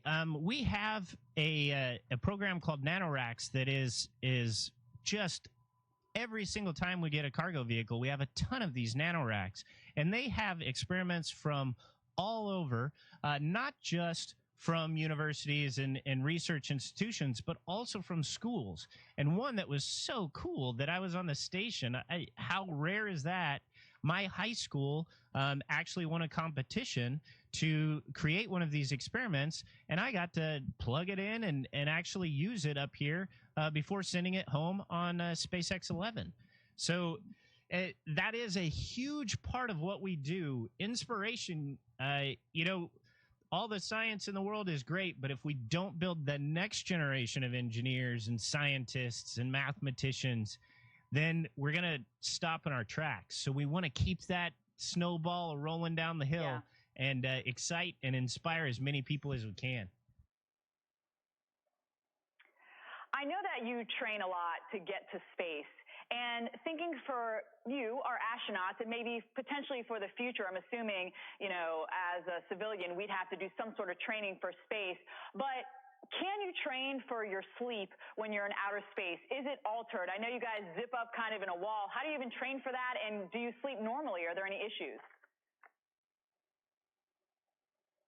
No, you really can't train for it because it's kind of hard to do. And like it's like the air mattress you mentioned. It's sleeping on an airbed, a wonderful airbed. I think it's great.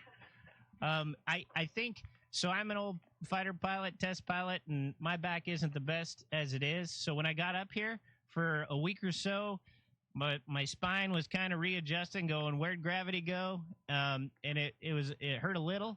And then after that, it's all stretched out and wonderful. I feel better than I do on the ground, and I sleep great up here as well. So yeah, I don't know that you can train for it. I can't imagine how, but you don't really need to. You're having so much fun, and you'll sleep. Okay, so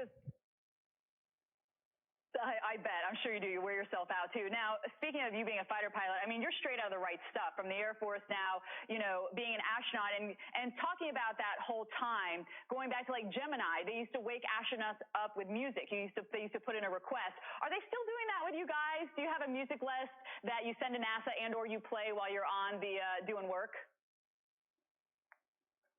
They'll send compilations up for us, and we get to take little iPods up.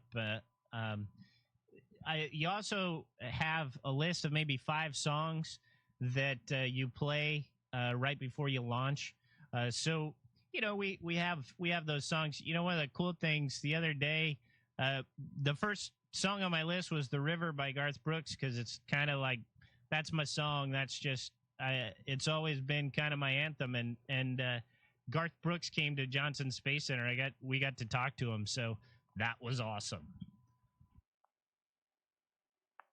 I bet it was. Now, you are great on social media. I've really enjoyed looking at your Twitter feed. How has social media really transformed how you communicate and really our experience as well? Well, so that's an important part of being up here. And unfortunately, we don't have like internet up here. So we have to kind of take those pictures, think of what to say, send it down to folks on the ground who can then post it.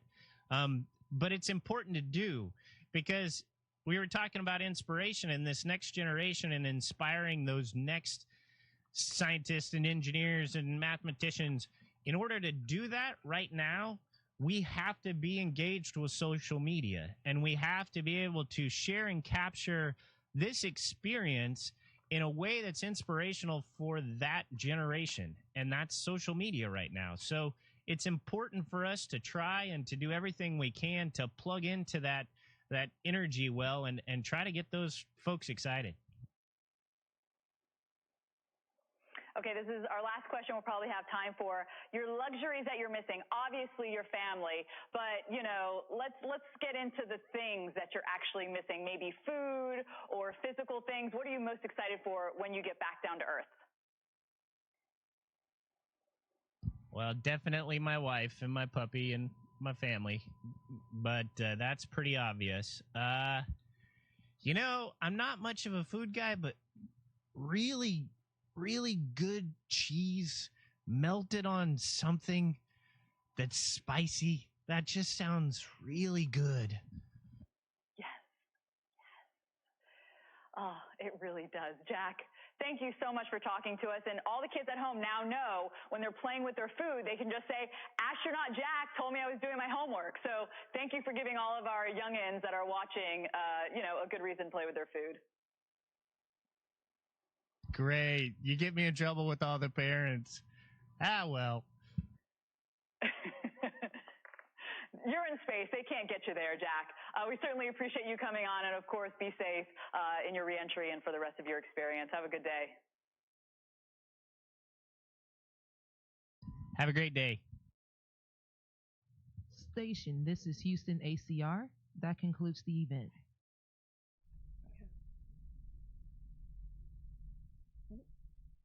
Guys, just checking in there for a moment with NASA TV to see what they're up to. Always really interesting to see them communicate with astronauts so far away and just kind of ask normal, very colloquialized questions to them as to what they need, what they're missing, and just sort of the updates on NASA. So we try to bring that to you from time to time.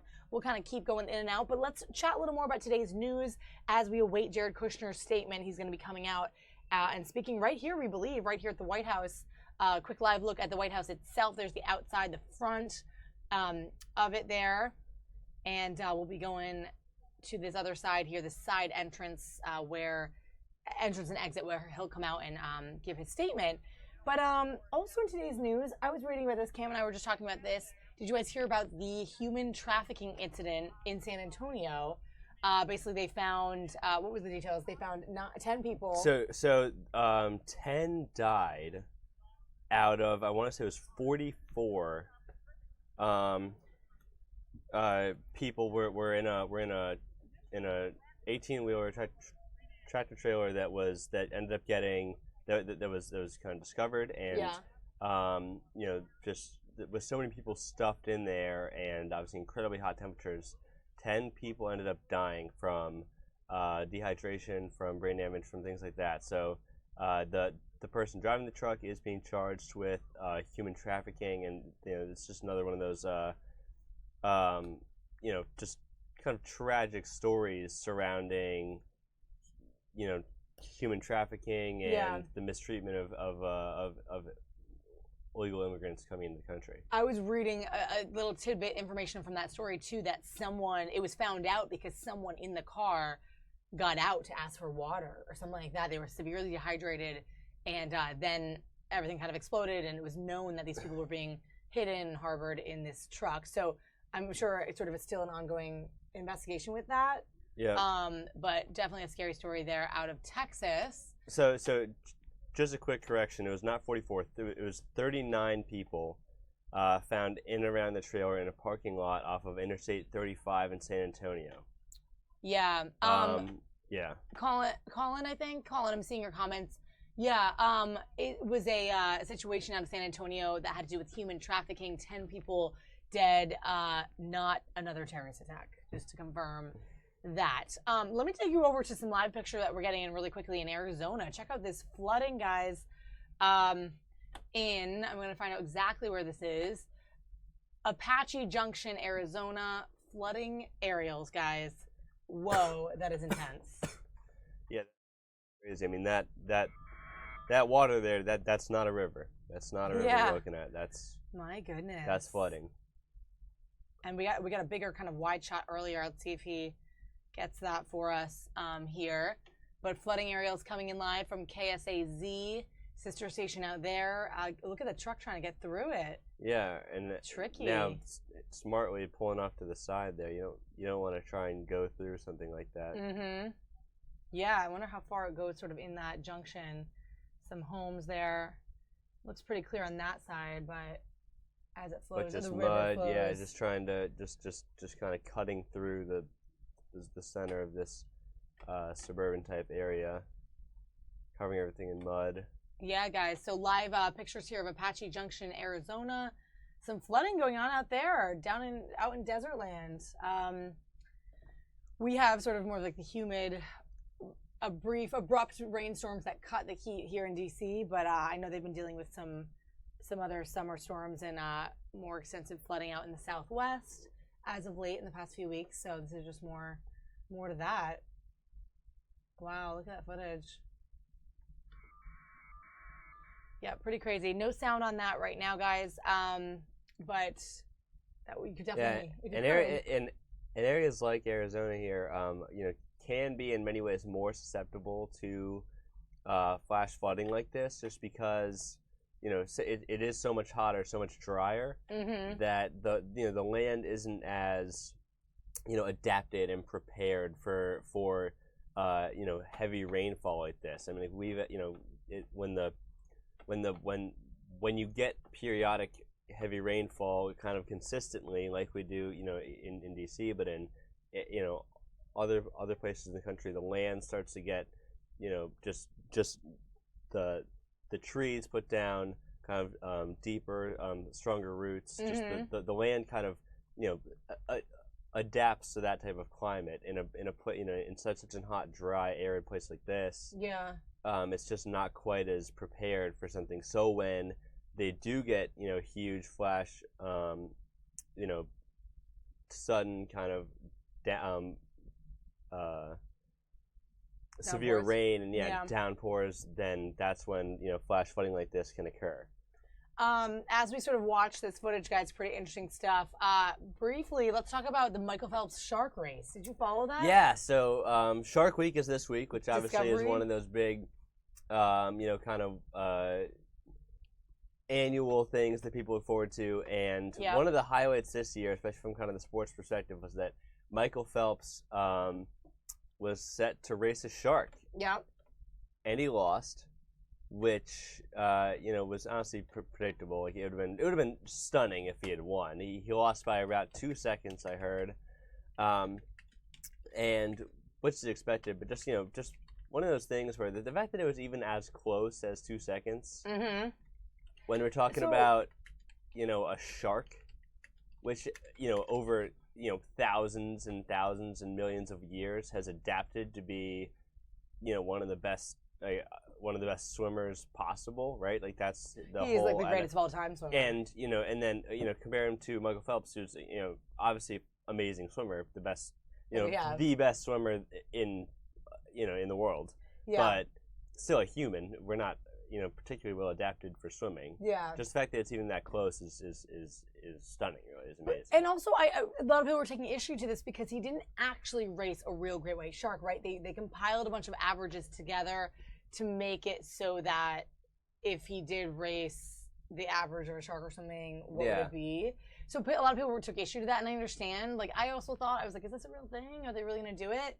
So that was kind of interesting. It was very sciencey, but it wasn't like purely exact. Yeah, I mean, like, but it couldn't be, I guess. I mean, there's a lot of reasons not to put a real great white shark in a pool with Michael Phelps. So, like, I mean, like, right, like that.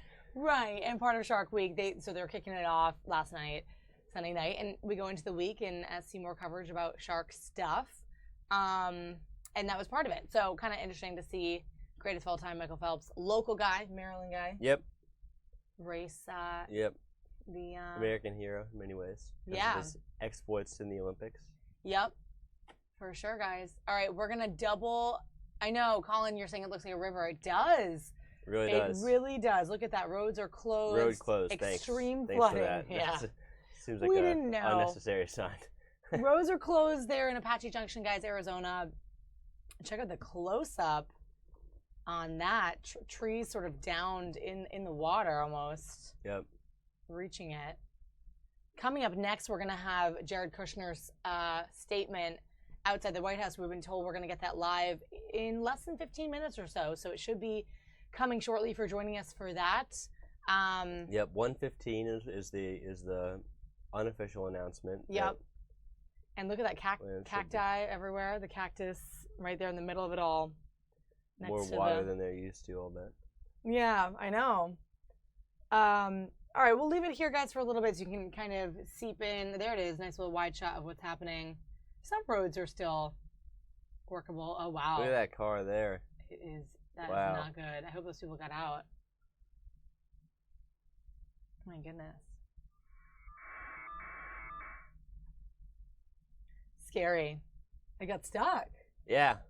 No, and that right there just shows, just how kind of sudden it can be. You know what I mean? Like, they didn't have time to drive their car out of the way. Yeah. Or I don't know if they were stuck or like came off the road or something like that. But they were just driving along, and all of a sudden, bang! Like the driver, we hope, is out and safe, but certainly. Yeah, you wonder how they kind of got there, if they were there initially and then the deluge kind of came, or if they were struggling to get out and just abandoned their car. Hard to kind of tell. Almost looks like someone's in there. It's nerve-wracking, right? Yeah. It almost looks like it. You would hope that they're not. We obviously don't know. Some crews on the side there. I think there probably are. A bunch of cameras, some emergency personnel. Doesn't look too much of an urgent situation, but... All right, guys, stay with us. We're going to bring you a live look outside the White House now in conjunction with this flooding as we wait for Jared Kushner to come out and speak.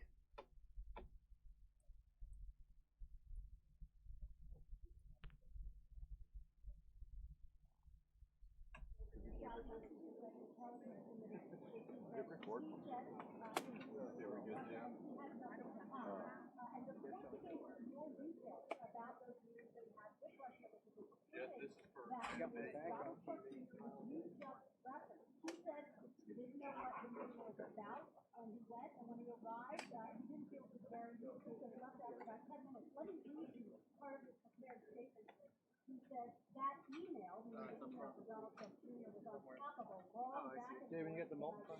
Yes, sir. Yep. Only step on it once.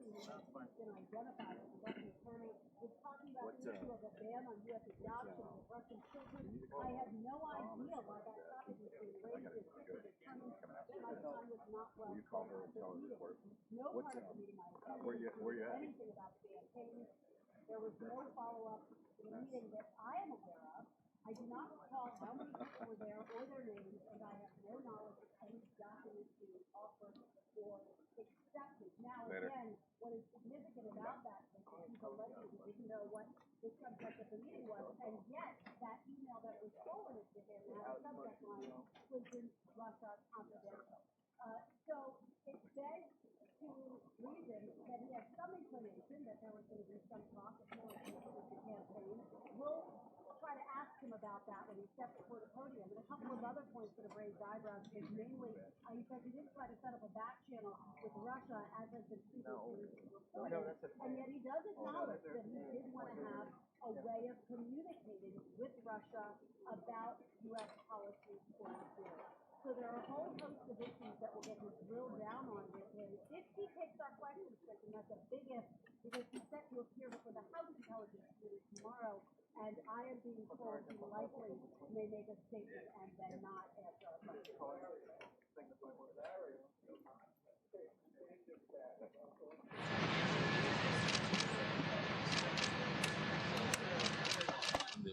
Suggest your time you take it off, it's still got something in it.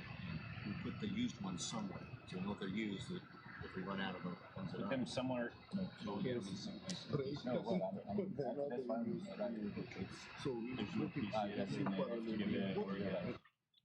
Yeah, guys, so we pulled out of that aerial shot, the chopper leaving the scene there in Apache Junction, Arizona. So we're back to just give you a few more cool updates from NASA TV as we still await outside the White House there in the right corner of your screen, waiting on Jared Kushner, probably some of the biggest news of the day, to see him speak after he gave a statement behind closed doors at the Senate Intelligence Committee there on Capitol Hill. So we wait for that.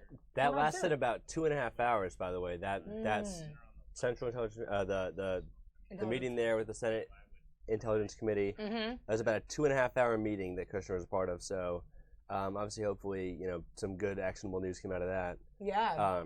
As we, try and get closer and closer towards resolving this whole Russia campaign problem.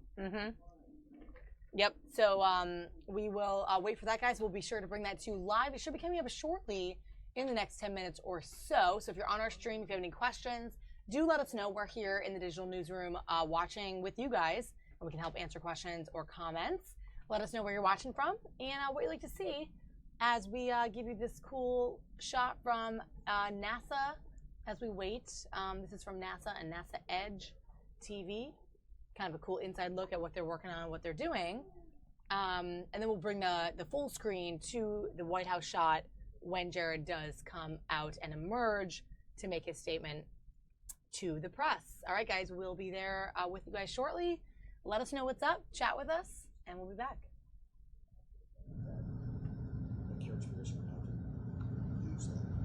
Three on March 1, 25 on March 2, and 09 on March 3. That's what we got. Okay.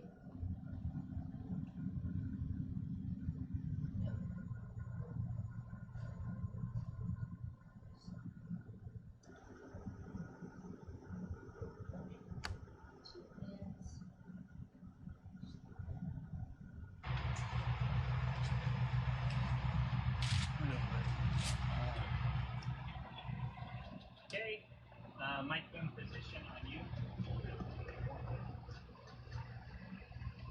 4.6 on the O2 on step 168.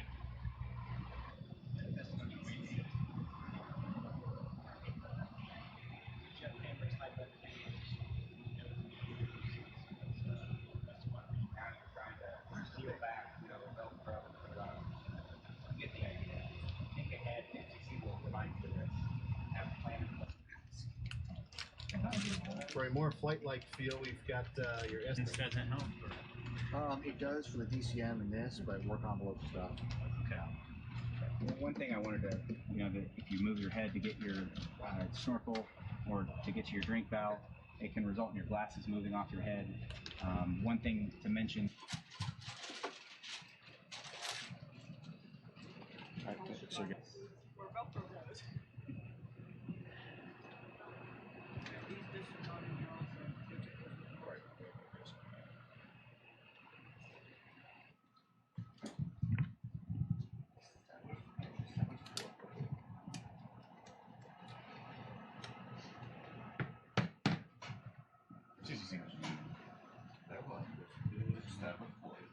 Yep. G2. So.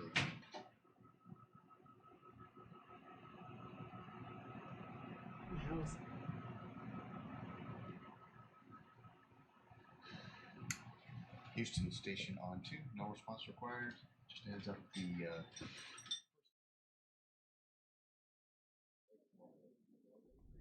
Guys, for just a second, we're getting in a breaking news live source out of Berryville, Virginia. Senator Chuck Schumer is speaking about rolling out the economic agenda, and it's live. So we're going to bring you over there to listen in as we continue to wait for Jared Kushner here. Let's bring that double shot for you guys to listen in to the senator. Parts of New York State. Sorry, Mark. Okay. Now, as I travel New York State, from upstate rural Republican areas like Sodus Bay, where I was Friday, to suburban Long Island, to inner city Bronx, I find one thing in common. Average families feel they're being pushed around by large economic forces and are losing that traditional American faith in the future. Too many families in America feel like the rules of the economy are rigged against them. They feel like they're getting a raw deal. And they're right. They're almost powerless to change them. We are here today to tell the people of Berryville and the working people of America, someone has your back.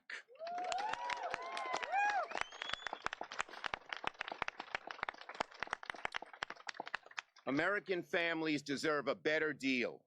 So this country works for everyone again, not just the elites, not just the special interests. Today, Democrats start presenting that better deal to the American people. Now, there used to be a basic bargain in this country that if you worked hard, played by the rules, you could own a home, afford a car, put your kids through college, take a modest vacation every year, while putting enough away for a comfortable retirement. In the late part of the 20th century, millions of Americans achieved this solid middle-class lifestyle. I should know, I grew up, son of an exterminator, in that America. But things have changed. Today's working Americans are justified in having greater doubts about the future than almost any generation since the Depression. corporate interests, the super wealthy, are allowed to spend unlimited, undisclosed amounts of money on campaigns and lobbying so they can protect their special deals in Washington. And for too long, government has played along, tilting the economic playing field in favor of the wealthy and powerful, taking the burden off them and putting it on the backs of hardworking Americans. The result? An economy that has created enormous accumulated wealth for wealth holders while producing less work and less pay for workers. Incomes and wages have flatlined, while everyday costs have skyrocketed. And when you lose elections, as we did in 2014 and 2016, you don't flinch, you don't blink. You look in the mirror and ask, what did we do wrong? The number one thing we did wrong is not present a strong, bold economic agenda to working Americans so that their hope for the future might return again. Democrats have too often hesitated from directly and unflinchingly taking on the misguided policies that got us here. So much so that too many Americans don't know what we stand for. Not after today. President Trump campaigned on a populist platform, talking to working people. That's why he won.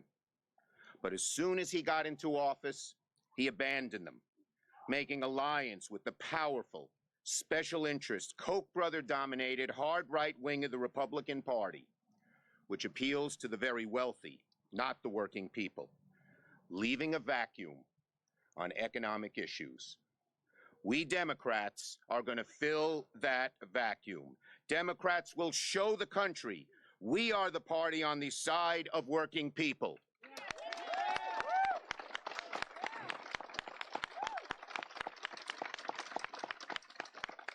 And that we stand for three simple things. First, we're going to increase people. Guys, looks like Jared Kushner is just coming out. We're actually going to take him full screen for you guys to listen in.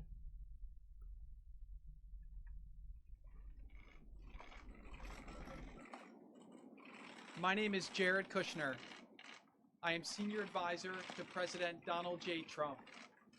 When my father-in-law decided to run for president, I served his campaign the best I could because I believe in him and his ability to improve the lives of all Americans. And now, serving the president and the people of the United States has been the honor and privilege of a lifetime. I am so grateful for the opportunity to work on important matters such as Middle East peace and reinvigorating America's innovative spirit. Every day, I come to work with enthusiasm and excitement for what can be. I have not sought the spotlight. First in business and now in public service, I have always focused on setting and achieving goals and have left it to others to work on media and public perception. Since the first questions were raised in March, I have been consistent in saying that I was eager to share any information I have with the investigating bodies, and I've done so today. The record and documents I have voluntarily provided will show that all of my actions were proper and occurred in the normal course of events of a very unique campaign. Let me be very clear.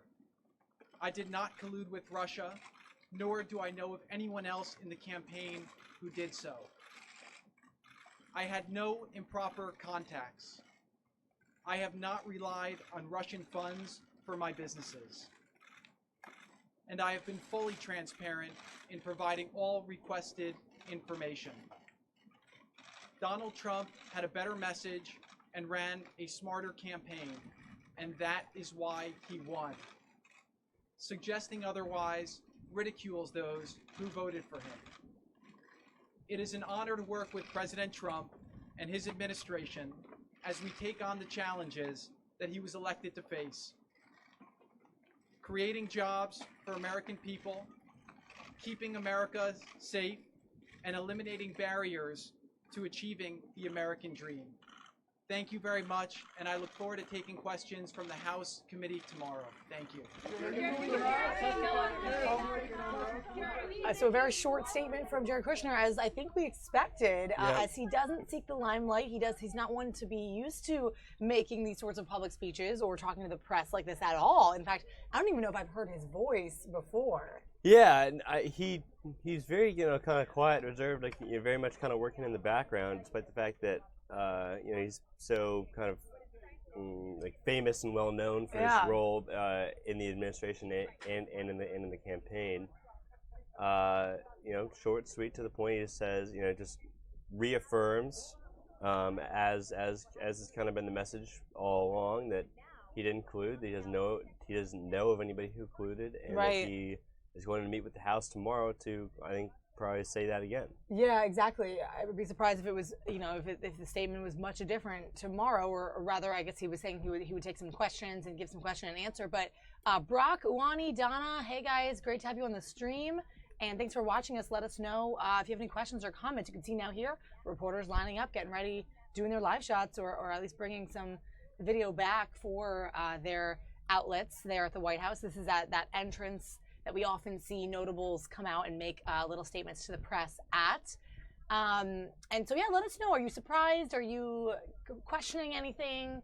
Was that sort of a non-event for you? I think now it's, they're going to replay this now, but I think now it's sort of going to be people's word against other people. A lot of people are going to say he's a liar and that he still is, and other people possibly come out and be like, this was straightforward and frank, and he said he did not do these things. So could be quite an interesting take on sort of what becomes of this. Yeah, I mean, and that's kind of one of those things with this is it's obviously such big news right now, but it doesn't seem like there's any definitive evidence, at least that we've seen either way. I mean, it's basically anti-Trump people saying they're all liars, they clearly colluded, like this is a problem. Yep. And then Trump people saying no, we didn't. And guys, and there's kind of going back and forth and just saying that. So I don't know.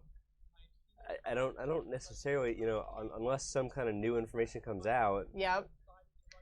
Take a look, guys. We'll get anything from that. We're going to get a little playback here in case you missed it or you're just joining the stream. Check out this little bit of a different view, different angle.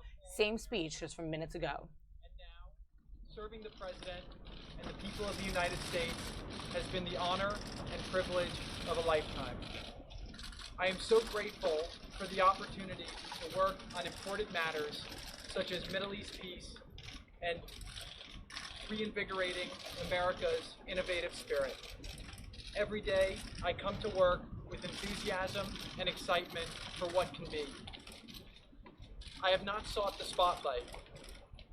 First in business and now in public service, I have always focused on setting and achieving goals and have left it to others to work on media and public perception.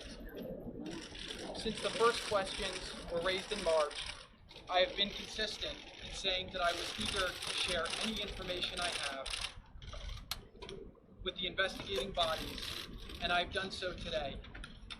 The record and documents I have voluntarily provided will show that all of my actions were proper and occurred in the normal course of events of a very unique campaign.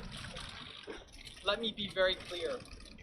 I did not collude with Russia, nor do I know of anyone else in the campaign who did so. I had no improper contacts. I have not relied on Russian funds for my businesses. And I have been fully transparent in providing all requested information. Donald Trump had a better message and ran a smarter campaign, and that is why he won. Suggesting otherwise ridicules those who voted for him. It is an honor to work with President Trump and his administration as we take on the challenges that he was elected to face. Creating jobs for American people, keeping America safe, and eliminating barriers to achieving the American dream. Thank you very much, and I look forward to taking questions from the House committee tomorrow. Thank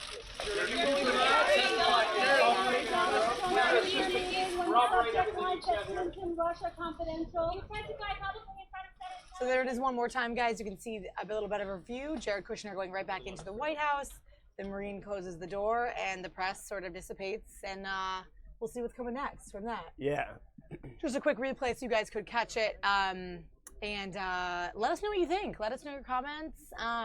We're going to move on now also to this same event that we were just following out in Berryville, Virginia, locally, out sort of in more of the farmland of Virginia. Chuck Schumer is speaking on the economic agenda. Let's go over to Chuck Schumer to catch the end of this. Was not the change agent or the champion of the working man he claimed to be.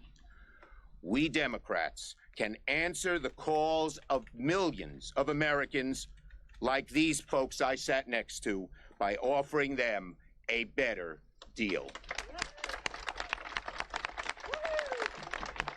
And now it's my honor to introduce my partner in this great endeavor, someone who's done a great job for many years, my friend for many more years even than that, Nancy Pelosi. Good morning. Good afternoon, everyone in Berryville and Berryville and Clark County and in Virginia. It's so wonderful to be here with our colleagues from the House and from the Senate. I see an Orioles fan there. I used to root for the Orioles before I was rooting for the Giants, since we're talking about sports. But when we are in Virginia, and Senator Warner makes this point all the time, we are on sacred ground. Here we are in a state that produced so many patriots who signed the Declaration of Independence, and in doing so established that we were independent and that we'd be a democracy. They pledged their lives, their fortune, and their sacred honor. It's also a state where we finally ended the Revolutionary War, sacred ground. And it is a place that recognizes that to honor the vows of our founders, to have our democracy be strong, we must have a strong middle class in our country. The middle class is the backbone of our democracy. It simply is. And so when the middle class, as the distinguished Democratic leader of the Senate has said, when that stagnation of wages sets in, that is a stagnation also of our community and of the country that we are. So essential to the success of the middle class is the financial stability of America's working families. And essential to that are bigger paychecks to create demand, to inject demand into the economy, to help create jobs and grow the economy for everyone. This connection between financial stability, a strong middle class, and our democracy's strength is a very direct one, and I want to recognize that in this great state of Virginia. That is why today, Democrats are unveiling an ambitious and aggressive new economic agenda and a bold new promise to America's working families. From the heartland, these members are from the heartland, but to the suburbs, to the cities, Democrats are offering a better deal, better jobs, better wages, a better future. A better deal is founded on strong values that we share, strong values fueled by fresh ideas. In the House, it has been through many months of discussion and engagement in our caucus with the leadership of our DPCC co-chairs, Sherry Bustos of Illinois, David Cicilline of Rhode Island, and Hakeem Jeffries of the state of New York. And with the leadership of our DCCC chairman, Ben Ray Lujan, I thank them for their leadership in all of this. From them and from the members of the Senate here gathered, distinguished members, you will hear what Democrats have heard from the American people across the country. Democrats know a better deal for hardworking men and women demands bigger, braver thinking to create jobs and raise incomes for American workers by creating good-paying jobs for 10 million more Americans in the next 5 years. We have set a goal to lower the cost of living, as the leader mentioned, for American families by taking unprecedented action to lower the cost of prescription drugs, very, very important, and by cracking down on the monopolies that raise cost for our families and hurt competition. To give every American, this is three: one, to create jobs; two, to lower, and with bigger paychecks, to lower the cost of living; and third, to give every American the tools to succeed in the 21st century. We want every family in America to know that they and their children have a place, a strong place in the economy of the 21st century, with massive new commitment to apprenticeships, lifetime learning, paid on-the-job training. The list goes on. We have the proposal. Today, we're on the road. It's so wonderful to be here in Berryville. We are on the road, a state, as I mentioned earlier, with a rich history of our founders and the dream that they proposed of life, liberty, and the pursuit of happiness. We must honor their commitment to that. Next, Democrats will take it on the road. We're on the road here, we're starting here, and now we will take it on the road to engage in conversation with the American people, because this is not just about telling them what we're advocating, it's about listening to their concerns and how we shape this and refine it as we go forward. The past 6 months, I agree with the leader, have exposed the toxic special interest priorities at the core of the GOP agenda. The American people deserve better. A better deal is exactly what Democrats are fighting for, to give the economic power back into the hands of the American people. And so, as we go forward, we do so from the origins of our country, where our patriarch of our country, George Washington, cautioned as he left office to beware of political parties that are at war with their own government. We don't want to be at war with anyone. We want to reach out in a bipartisan way to rebuild the infrastructure of America, to increase our paychecks, to lower the cost for families, to do so in a way that prepares every family to be assured that their children have a place in the economy and the America of the future.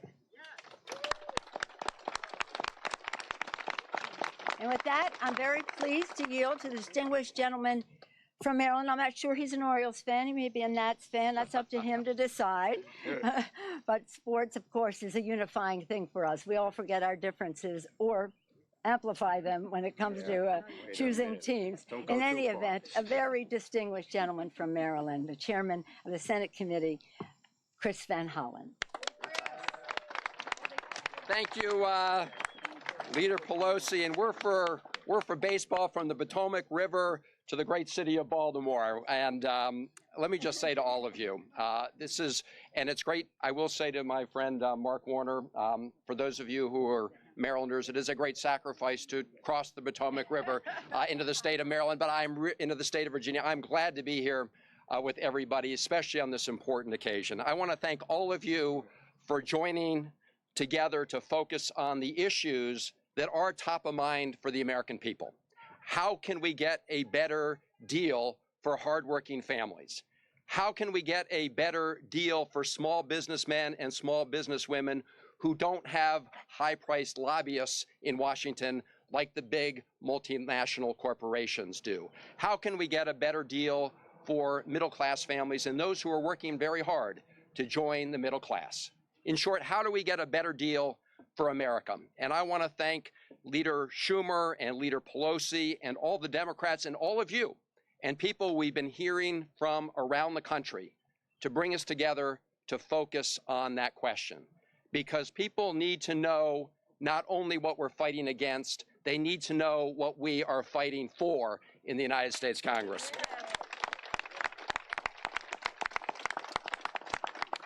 And our Democratic senators and House members have been traveling to every part and every corner of their states and their districts. They've been listening to the American people from cities to suburbs to rural areas. And we're all hearing the same thing, that too many Americans are feeling squeezed between flat or sinking paychecks on the one hand and rising costs and prices on the other. Too many people are working harder than ever but feel like they're on a treadmill or falling behind. And that's what brings us together today, because it's not enough to just identify the problem. It's not enough to simply analyze and empathize. We have to put forward bold solutions. And that is exactly what the Better Deal plan is all about. And we are going to be unveiling the specifics of it because the American people deserve to hear what we intend to do, not only what we are talking about in general terms. And so I want to thank everybody who's been part of this effort, which has really been the result of listening to the American people. And as we take this plan around the country, we'll continue to listen to them and get feedback. But remember, our goal is to focus on how we answer that question that is on the minds of the American people. How do we get a better deal for America? I'm now very pleased to turn this over to a good friend of mine, a terrific member of Congress from New Mexico. He heads up the Democratic Congressional Campaign Committee, Ben Ray Lujan.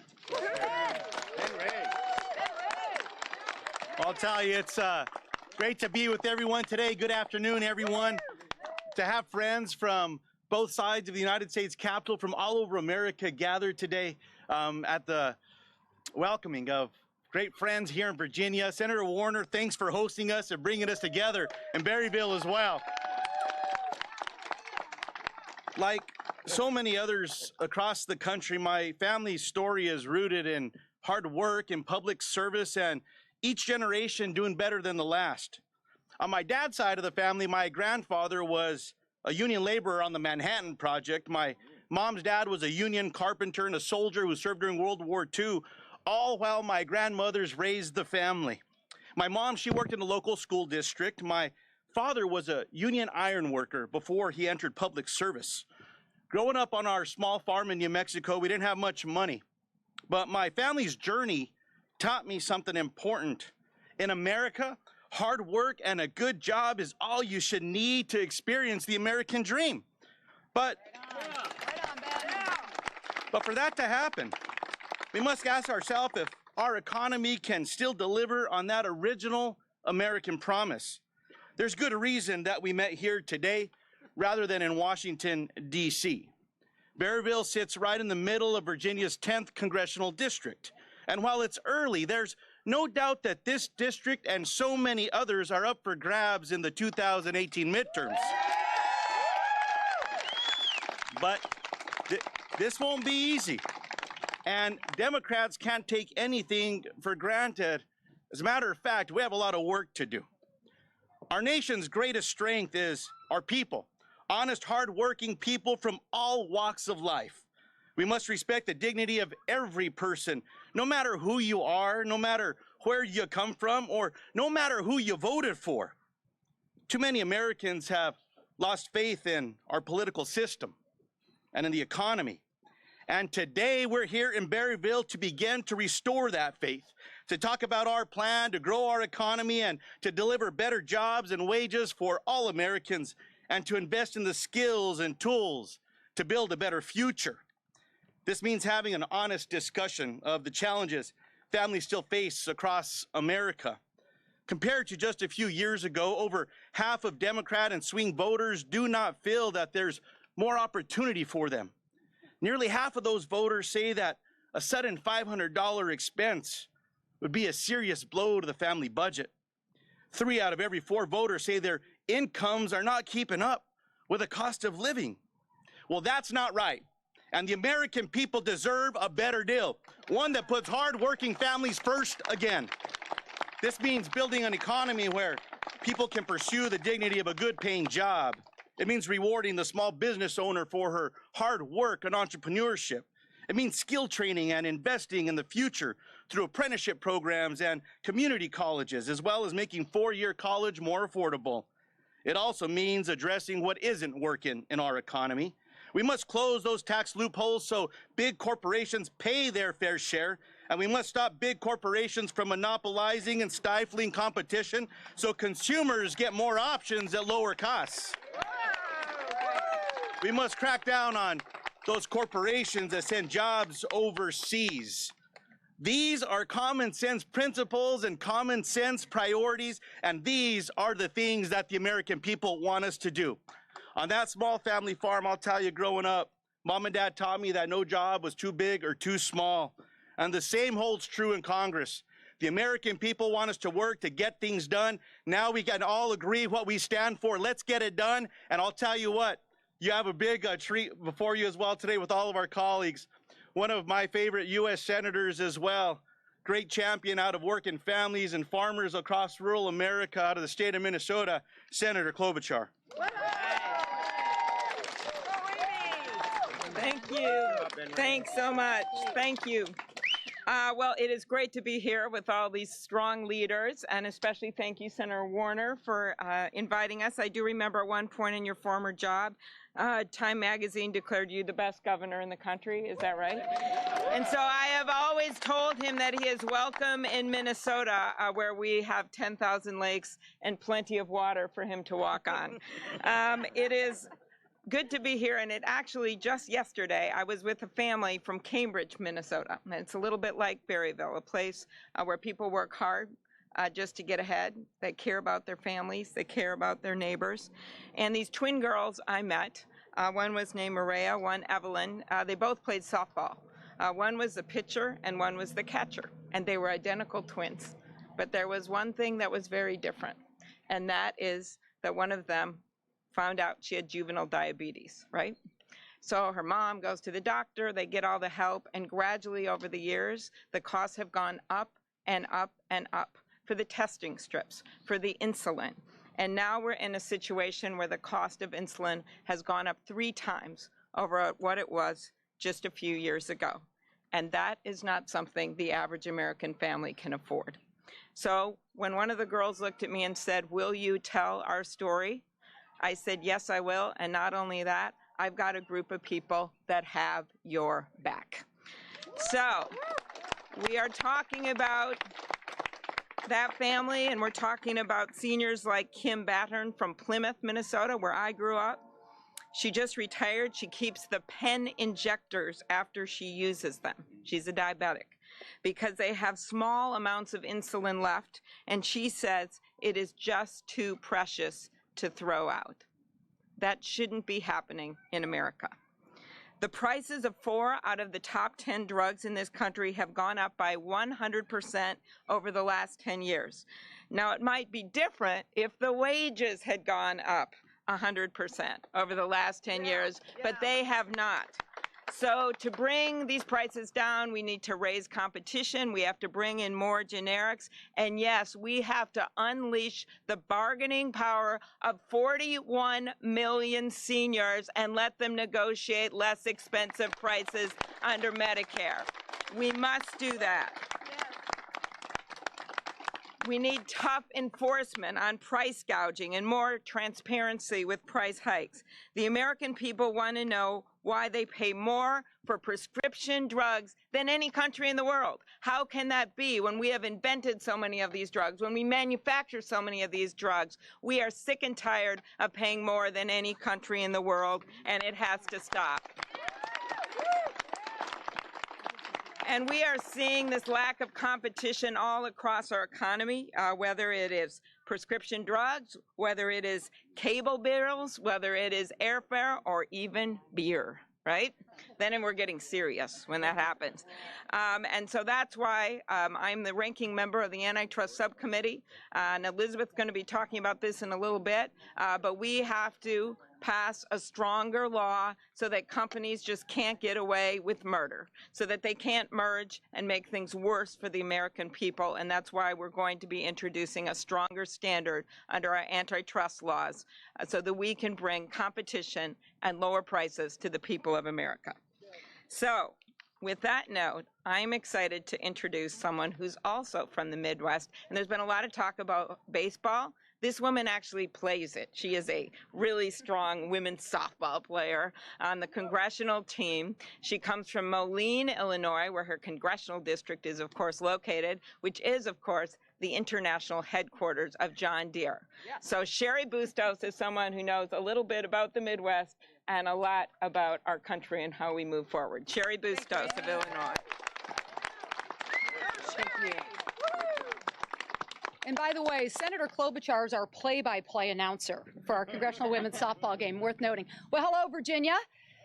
And hello, America. And Leader Pelosi, when you were talking about the Orioles hat, I see that out there, but I also see a DeKalb seed hat out there. And that's like my kind of peeps. I am Sherry Bustos, and I represent the 17th District of Illinois. It is 7,000 square miles. It is mostly rural. It is mostly blue collar, and it is all along the Mississippi River. So way too many families that I represent understand the economy is not working for them.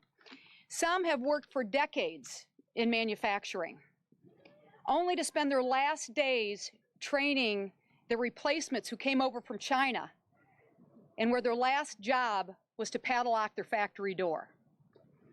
Others poured their hearts and their souls into Main Street businesses, only to see the greed of Wall Street get the better of them. And moms and dads across the heartland in regions like I represent worry whether they'll be able to see their grandkids grow up because their kids have had to move to big towns just to get a job. The truth is, across America, there are millions of hardworking men and women who have been left behind. They don't want a handout, and they don't want our sympathy. We all know that. They simply want government and corporations not to work against them. And we're here to say, we hear you, we agree with you, and we are ready to present a better deal. In the better deal that we offer, we will restore opportunity by helping 10 million Americans get good paying, full-time jobs. We will do that in part, by doubling our investment in workforce training and in apprenticeships. And let me tell you why this is so important. About 2 years ago, I convened a group of manufacturers, all representing small and mid-sized companies. And I asked them, how many of you have jobs that you have open that you can't fill?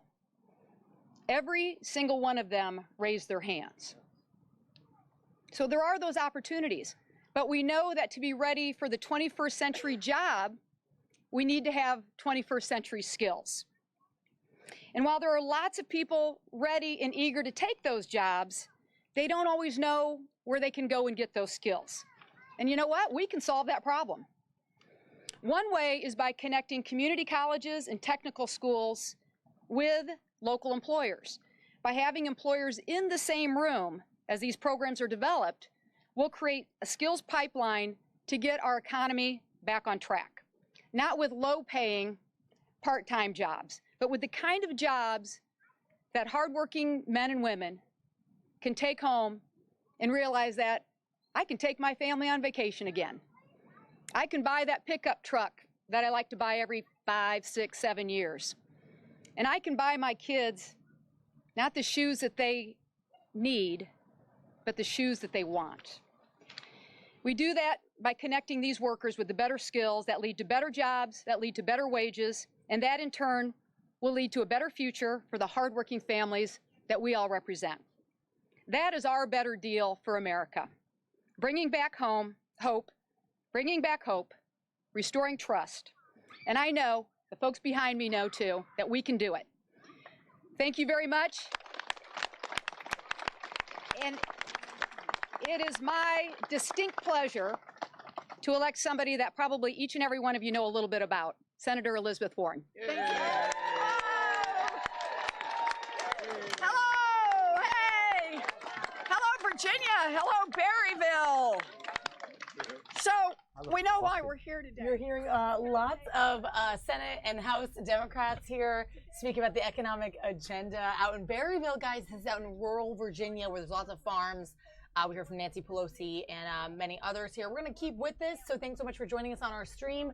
Let us know what you think. Glad to hear the volume is back and working, guys. We're trying to effort that to make sure we can bring you clear, crisp feeds and sources from today's news. I think we're going to stay here for a little bit because this is what we got right now live, but we'll check back in with you in a little bit to roll out the show into the afternoon. So thanks so much for coming on, Colin, Uani, Brock. Nice to hear from you.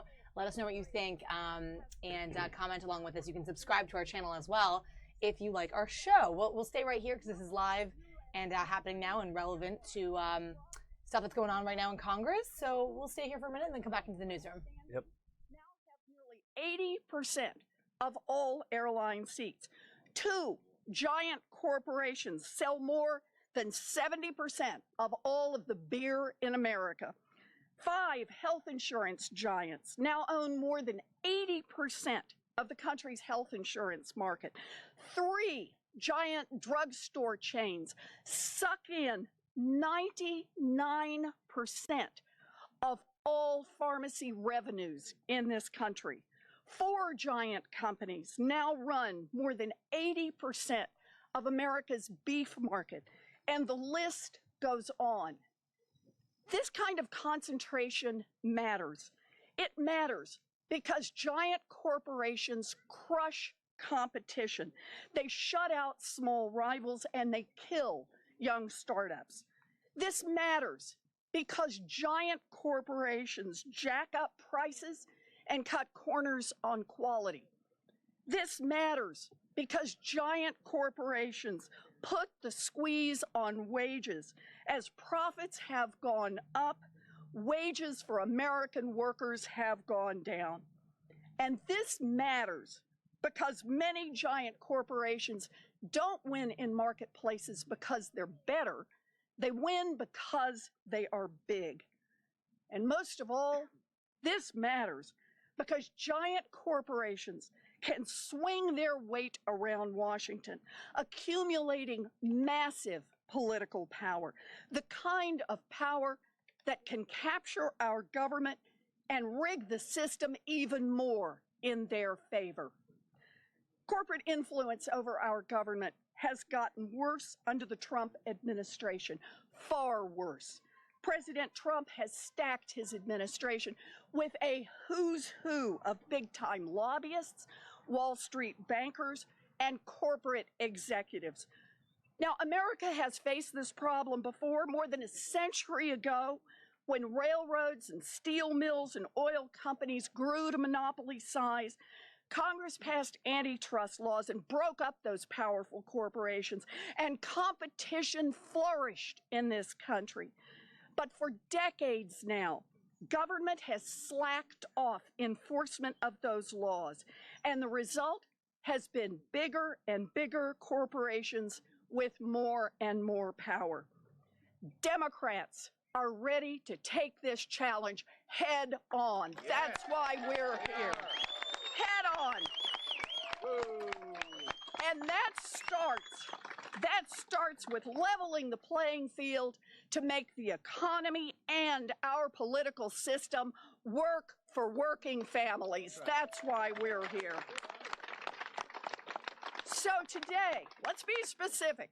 Democrats propose new policies to bust monopolies and restore competition in our markets. We want stronger enforcement of antitrust laws. You bet we do.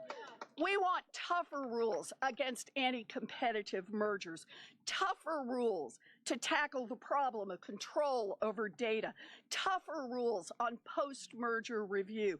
And we want a consumer competition advocate to make sure that someone besides the giant corporations get heard in Washington. Now, make no mistake, these are pro-market changes, the kind that Teddy Roosevelt advocated when he broke up the big trusts, the kind that anyone who believes in competitive markets, Democrat or Republican, should be able to agree on because they would make our markets healthier and more competitive.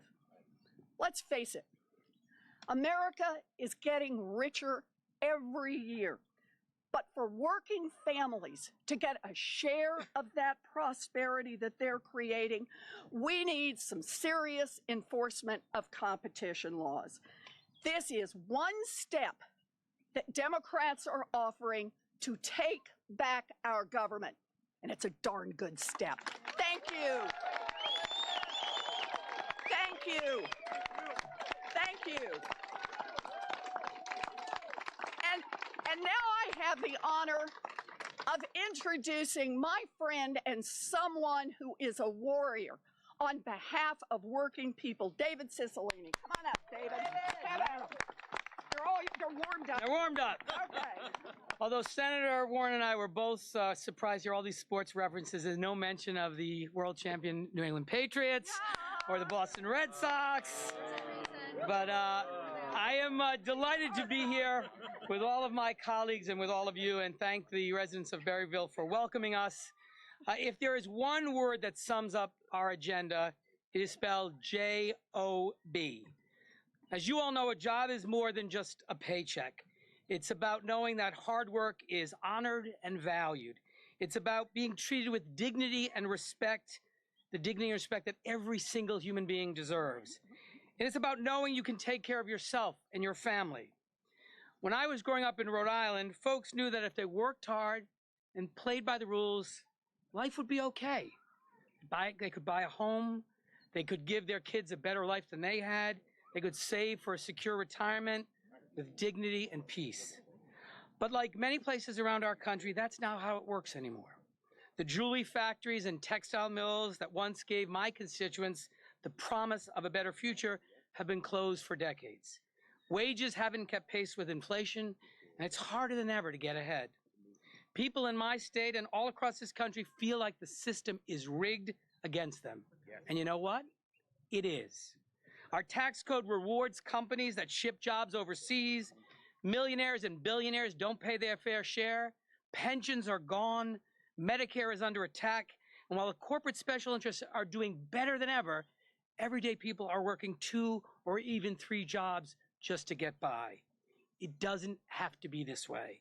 And when we take back Congress, a year from now, it's not going to be this way.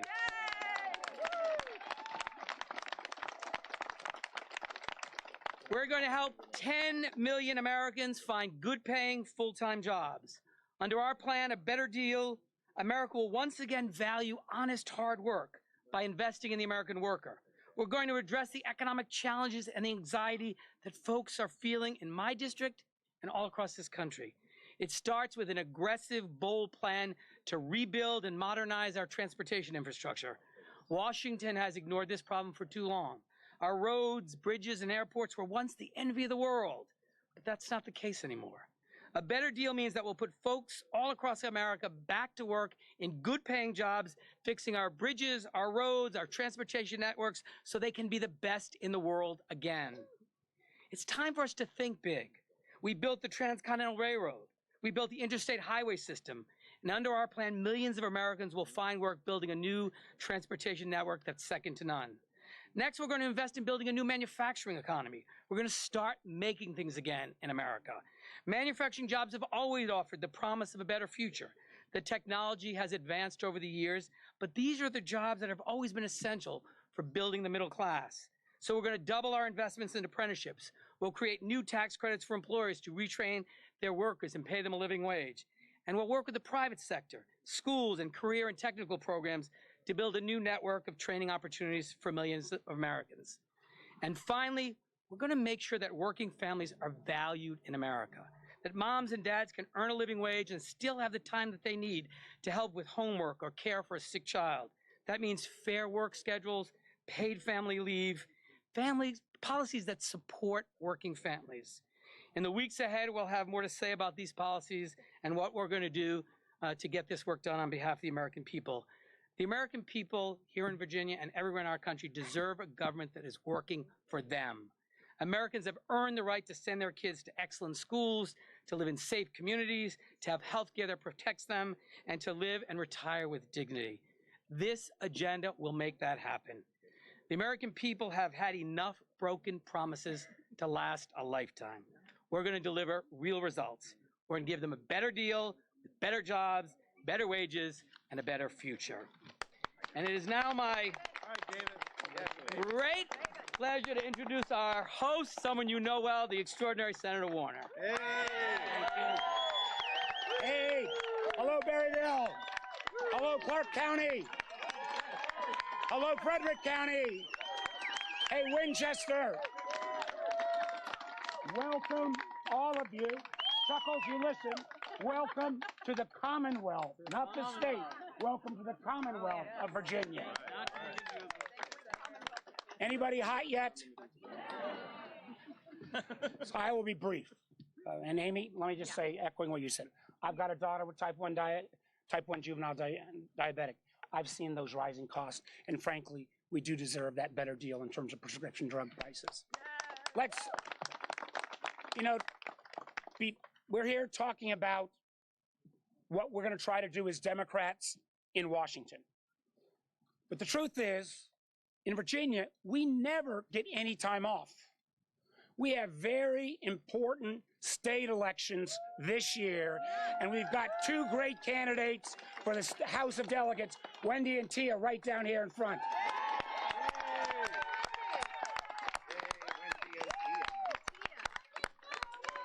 And let's make sure we elect Ralph Northam as our next governor.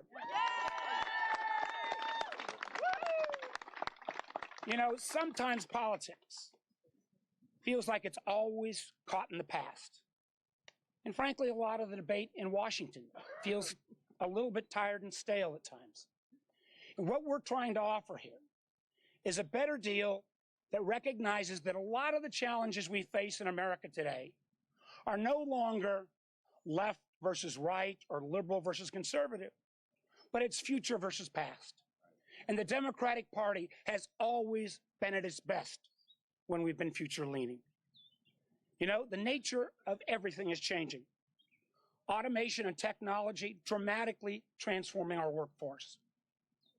My dad worked for the same company for 38 years. He never made a lot of money, but he had that security of a job and a set of benefits that allowed him through good times and bad to get through.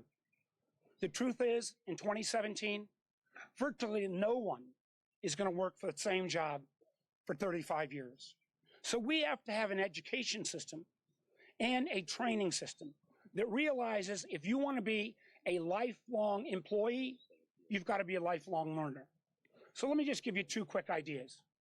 First, why don't we have a tax code that would give the same kind of tax credit for those investments in R&D for people who will invest in human capital? Yeah. A tax credit that says we will train and continue to upskill a workforce throughout their whole career to make sure that people can stay employed as they move from job to job. A second thing, let's acknowledge that, candidly, not everybody needs to go to a four-year college. The truth is, we have right now in Virginia 17,000 jobs in cybersecurity, half of which don't even need a four-year degree. So what we want to do is do new partnerships. Let me get some water. I get dry now. Listening to so many politicians makes me dry. We need to have a partnership with community colleges and apprenticeship programs, and recognizing that we've got to have skills that will meet the jobs of the future. 17,000 unfilled cyber jobs, starting salary $88,000 apiece. Half of them don't need a four-year degree. So how we lean in to this new economy, this new future, is what this better deal is all about. We're going to have an opportunity over the coming weeks to lay out more ideas, to continue to frame this as not the old politics of the past, but a bold democratic agenda that leads into the future. And one of those great leaders who are leading us into the future is the next, and actually the cleanup hitter of this whole group, the great congressman from the city of New York, Hakeem Jeffries. Yeah.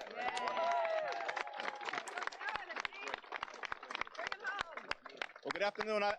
I thank the great senator from the Commonwealth of Virginia for his tremendous leadership. I'm Hakeem Jeffries, and I'm from a small town up north, Brooklyn, New York. But whether you're from Brooklyn or Berryville, the zip codes may be different, but the issues are largely the same.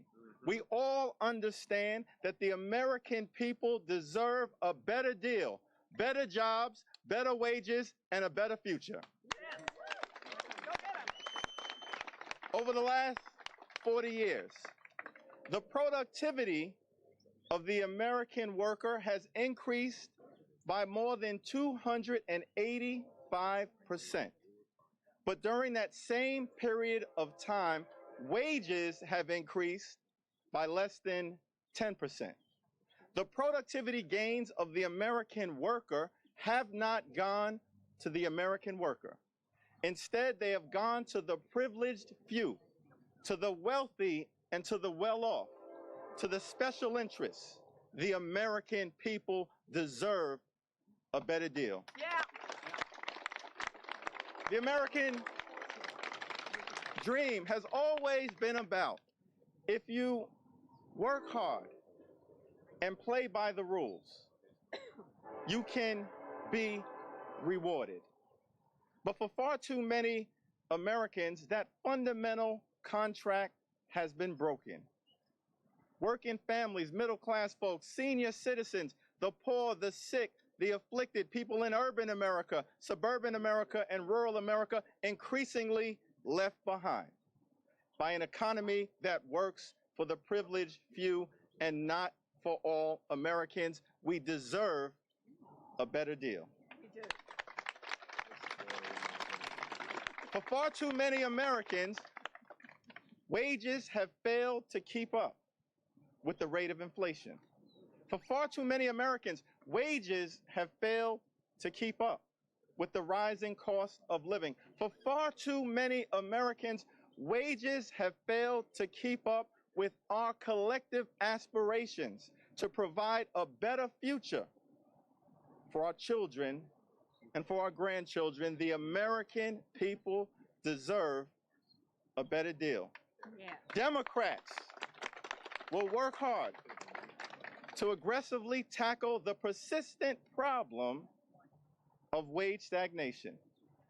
We will use the tax code not to benefit the wealthy and the well-off, but to incentivize and encourage small businesses and corporations to raise the wages and increase the pay of the American worker. We will break up monopolies that artificially suppress wages and keep the pay low of the American worker. And we will raise the minimum wage to $15 per hour and make sure that every single American can have a living wage that will provide them with the opportunity to raise their families in a comfortable fashion. Democrats will invest in education and job training, invest in transportation and infrastructure, invest in research and development, invest in technology and innovation, and invest in the American people. We will not rest until every single American across this great land has a better deal, better jobs, better wages, and a better future. God bless the United States of America. I yield to Leader Schumer and Leader Pelosi. We'll do questions. Nancy, we'll do. Okay, we're ready for some questions. We'll take a few. Jerry. Senator Schumer, 10 years ago you wrote a book in which you talked about the Democratic Party appealing to the middle class. But that appeal in that book wasn't. All right, guys, as they go into the question and answer session here, we're going to come back into the newsroom and just check back in with you guys. Thanks so much for joining us on our stream today. It's just past 2 o'clock Eastern time, and usually we go to about this hour, but we mix it up depending on the breaking news, of course, and it's dictated by what's happening. So we heard there from Senate and House Democrats out there in Berryville, Virginia, rural part near the farmlands. I was out there like a few weekends ago checking it out with a friend, so it's kind of cool to get out there. Yeah, like actually a few months ago, but just to get away for like the weekend for a day. So I kind of know where about they are. But thanks guys for the comments, Stig and Colin and everybody kind of joining in with us here on this. Obviously they were talking about the economy and their economic agenda as Democrats moving forward. We heard from a lot of big names there. Senator Elizabeth Warren, Cicilline from my home state, go Patriots. Little shout out there from him. Kind of cool because I remember growing up and seeing him as mayor of Providence. And then, of course, the two big dogs here, Schumer and Pelosi, kind of closing it out with some questions and answers. But Again, we just want to check back in with you guys, and thanks so much for watching us. Let me know what you think of today's show. What was your favorite part? Maybe anything you have a question on. If you so you do know, if you do want to go back and watch as Jared Kushner spoke outside the White House, you can always do that. Scroll back in the feed and watch that portion of the show. We also had some storm coverage early on in the show from Kent Island, Maryland, right at the beginning, the top of the show, where all of that was coming out from last night's storm that happened in the midnight to 1 a.m. hours in Maryland. So still that recovery and cleanup continues, guys, into the night tonight. So we'll be kind of covering that and tracking on with what's happening there. So some scary stuff kind of locally with storms, but luckily no major injuries, just the one that was reported, and that person was transferred out of the hospital, and everything seemed to be okay. But a lot of just physical damage to property. So that's sort of the beginning of the show if you want to kind of go back and check that out. Anyways, guys, we're here throughout the weekdays, 11 o'clock into the afternoon. I'm here with intern Cam, and we're going to take it from there. But I'm really curious what you guys thought and where you're watching from. Be sure to click subscribe so you can join us on future shows here on our live stream. And with that, we're going to take you back in. Irvin is responding to an announcement that they will not be pressing charges on him in regards to a sexual harassment case. Just listening into the Fox Box is telling us what's coming in next for our sources. And just with this, I think we're going to roll it out. Yep. And take it from there. But good show today. Yeah, good show, guys. We're going to take it back Lots inside. of interesting stuff going on. A lot of interesting stuff. We'll be back, of course, tomorrow, same time with whatever's happening. You can kind of never predict it. Yep. Yeah. Come in and out, pop in and out. Make sure you hit that subscribe button, like right there, right underneath. Yep. You know and we'll pop it back on here. So there's my handle, guys, if you guys want to follow along. I'm Molly Nevola hosting the show, augmented here by intern Cam, who helps me out every day here in the studio. So with that, guys, we're going to leave you with a shot of DC, which is where we are, and we're going to roll it out with a little music. So we'll see you tomorrow. Be sure to join us. Don't forget to tune in right here on this channel, Fox 5 DC on YouTube, and we'll see you then, guys.